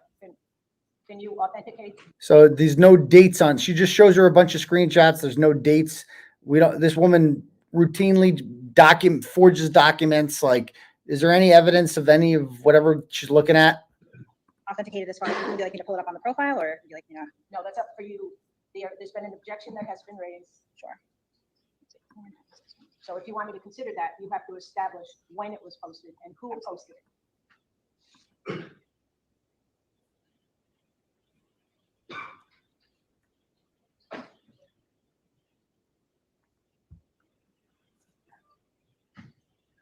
Nope, she can't do it. She's on her phone looking on Twitter. I'll just drop that because I have it blocked on social media. It was sent to me, so I don't know if I can have somebody else screenshot it. It's not blocked right now and send it to me, but otherwise. Okay, so I She can't. She couldn't do it. Okay, anything else? She couldn't reproduce the tweets because they're fake. Anything else for the plaintiff? Your Honor, close my just say, when I started, I told you that. She's flat out damaged. Then I want to fast. That would be the proper venue if we really want to do this all over again. Again, I don't want anything to extend this order. Is Miss Murray with me? Why is she showing up? She's truly in fear. It simply is. All right. Well, I know there's two sides to every story, so this is their side. I mean, they're alleging damage that simply isn't occurring here. I mean, that incident, again, a circus-like environment is apt, right? I was being screamed at. I would question why Miss Murray, if she's truly in fear, is even in a crowd that I could have driven by without incident, right? They could have just let me drive by. There was no need to. I mean, people screaming, literally almost jumping into the roadway. If Miss Murray is in fear of me, why is she engaged in that sort of behavior? If Miss Murray is engaged with me, why is she showing up to places where I'm located? She stands before Your Honor, and I think really her intentions are crystal clear when she says she doesn't even want me in the town of Dedham. I would also question if this court even has the jurisdiction to extend this order, as Miss Murray has indicated that she no longer lives in the area. I am under the assumption that Miss Murray relocated. so she's blaming the court now and telling the court you don't have any jurisdiction. And then she says Miss Murray has done what? She relocated to Lakeville, Massachusetts, but she had a dispute with her landlord over Aidan Kearney being allowed in their home. He wasn't allowed. She left the home. I believe that she's in Lakeville now. I believe that would be the proper venue if we really. So she's like, I just to further prove I'm stalking, let me tell you where she lives now. And she had to move out. She did. She moved out of the apartment because Krusty Panties posted her fucking address everywhere. And she had a roommate at the time, and the roommate didn't really feel comfortable with me. Like, she's like, wait a minute. If Aidan's coming over here and all these fucking psychopaths are obsessed with Aidan, I don't feel comfortable with Aidan being here. Understandable. So she's like, fine, I'm out. And Krusty Panties fucking brings us up. It's like amazing. It's amazing. We want to do this all over again. Again, I don't want anything to do with this woman. The only reason that I'm even here today fighting this order is because this is becoming inequitable at this point. She's using it as a sword and not as a shield as it should be. Okay, thank you. Absolutely. All right, so this is my decision. For the record, I do credit the testimony of Ms. Lauren Murray. I am going to extend the order. I do find that she has met her evidentiary burden and has established by a preponderance of the evidence the necessity for an extension of this harassment order. In making this decision, I am persuaded by the underlying factors and reasons for which the order was initially issued. The allegations to which the defendant admitted are extremely concerning, disparaging to her character, are vile on many levels, and did clearly establish a malicious intent to harm the plaintiff and to harm her reputation, her relationship with other individuals, and to place her in imminent fear, continuing fear. So in extending the order, the underlying allegations are a major factor. I further find that there was a violation of the order. It has been established by a preponderance of the evidence. Without question, as I mentioned earlier, the incident, and I believe it's July the 11th, was a circus atmosphere, no question. Here we go. You were there for legitimate purposes, but I do find that there are many ways to leave that area other than driving directly in front of Dedham Courthouse. Give it to her. So any pizza place that you were enjoying lunch with, you easily could have gotten onto Route 1. You could have taken Washington Street to avoid an area where in all likelihood, there would be a confrontation with the plaintiff, well knowing that the plaintiff has an ongoing interest and relationship with Mr. Kearney. So for all of those reasons, I am going to extend the order for 1 year, and I'll note your objection for the record. Thank you. And I need to remind you, please, this is a civil order, but has criminal penalties. So if you do violate it, you could be arrested. All right. So then the second hearing happens. So she extends the order, and then probation speaks their part, and they're like, she's violated the order. That we want to add more probation on. They could have asked for a conviction at the time, but they chose not to throw the book at her. And the judge goes, no. Basically, the recommendation of the Commonwealth and of the probation office and the defense that they agreed on, she's like, it's not sufficient. More probation ain't going to do it. We need to give her more. Thank you. I'm trying to think of something that would be appropriate. So,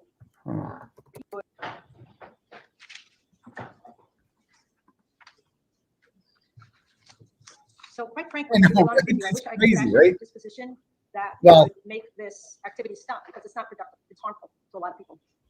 And that's what's troublesome, because probation is supposed to modify behaviors so that things don't get repeated. That's called recidivism, when things get repeated.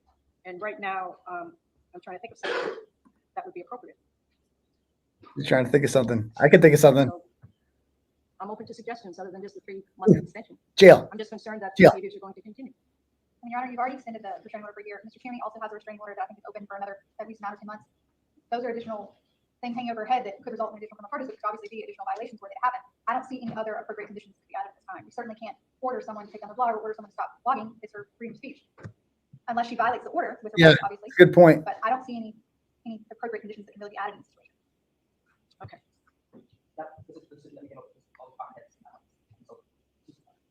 All right, I'd ask for some community service. There has to be something. There has to be community service. Something to hopefully impress upon your client that this level of this intensity can't go on, or she's going to end up with a criminal record. I don't think you have to at this point. So you came real close to getting one, because a violation has been found. If I enter a guilty, then you end up with a criminal record. So going forward, that's just going to cause you serious harm. So in consideration of everything, I will adopt the joint recommendation of I won't impose the guilty, but I am going to extend probation. I'm going to require that you do 30 hours of community service and do it at a nonprofit. It needs to be done though in the next 90 days. You do that and the case will be dismissed. If you don't do that, or if there are additional violations or even allegations of violations, if the judge finds them to be credible, then a guilty finding would enter. Trust me when I tell you, a guilty finding is only going to complicate your life. It's not going to make it easier. It's not going to be a badge of honor or a badge of courage. I wish you the best. Thank you. All right. Thank you, Attorney Bowman. Thank you.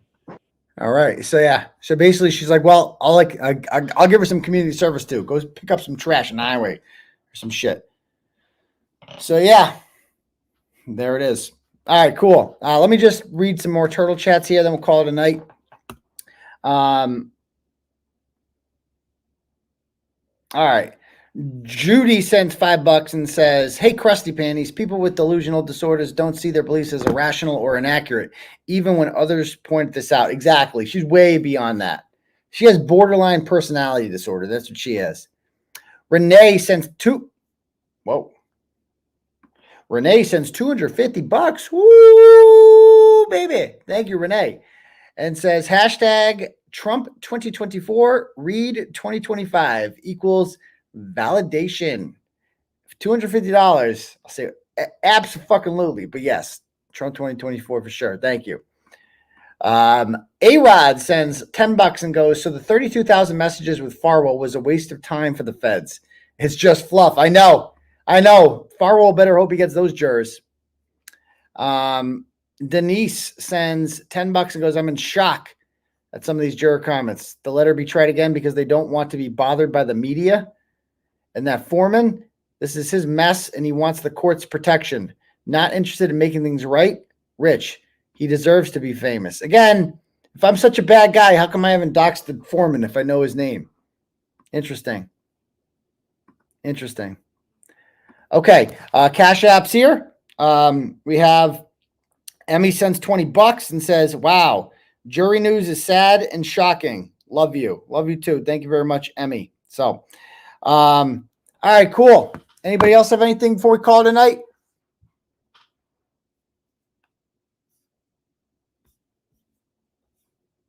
Again, it's like, don't be surprised by the lenient criminal justice system. She might get hers. Very few people go to jail in this state, except for me. They throw the book at me. I can't even freaking breathe like the wrong way in Norfolk County without catching a charge on something. Like I've done nothing. I literally never laid a hand on this woman. We know this because it was fucking dropped. There's audio, a 15-minute tape. I taped myself. I told her I was taping. And on the audio, I'm saying that I want to leave. I'd like to leave like a million times. And she tells me, no, you can't leave. And if you do leave, I'm going to wake up my 4 children, which she did at 3:30 in the morning, and drive them to your house to have a pretend abortion in your driveway.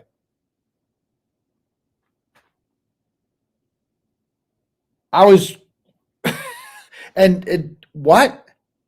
It's fucking absurd. And I went to jail for 60 days for that. Jail.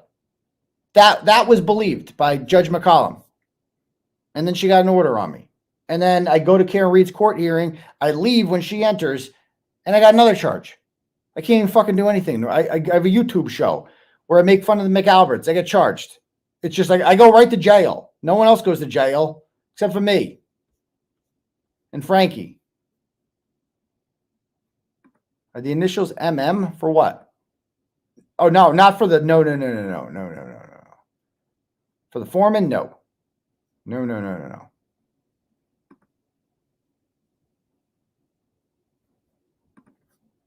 PR. They set you up, TB. Let's see. They did. Is she still single? Oh, bro, I wish. I hope not. That would solve a lot.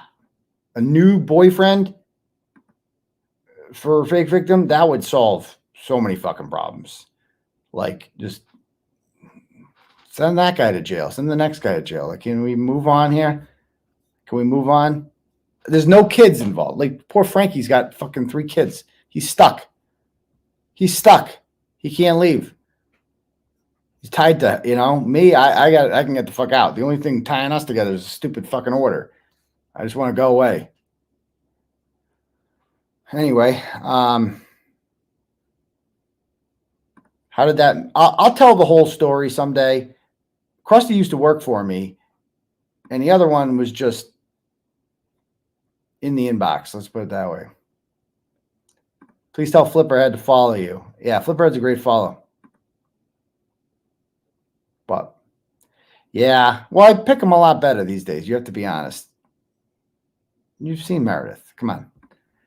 All right. Anyway, and I thought exactly. No one's got I got everyone beat on the Psycho X stories now. I think I do. I mean, I went to jail, and it wasn't even really like an X. Like, it doesn't even. There was no meals of food shared. There was nachos, and they were for me. I let her have like couple. Like, she could have like a couple. Those are for me. You know.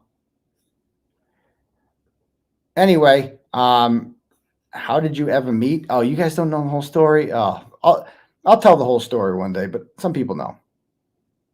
It was just a thirsty inbox message. I mean, it happens. When you're in my line of work, sometimes it happens. You get thirsty inbox messages once in a while. And, you know, lesson learned. Lesson learned. I'm new to this. You know, I'm new to this whole thing. I'm getting a Cash App here.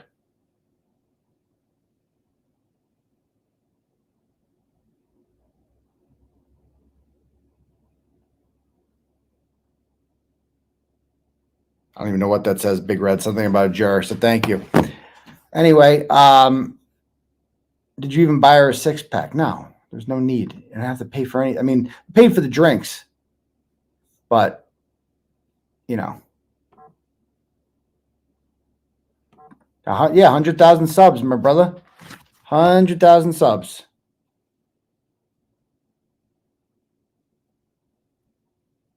All right. Anyway, oh,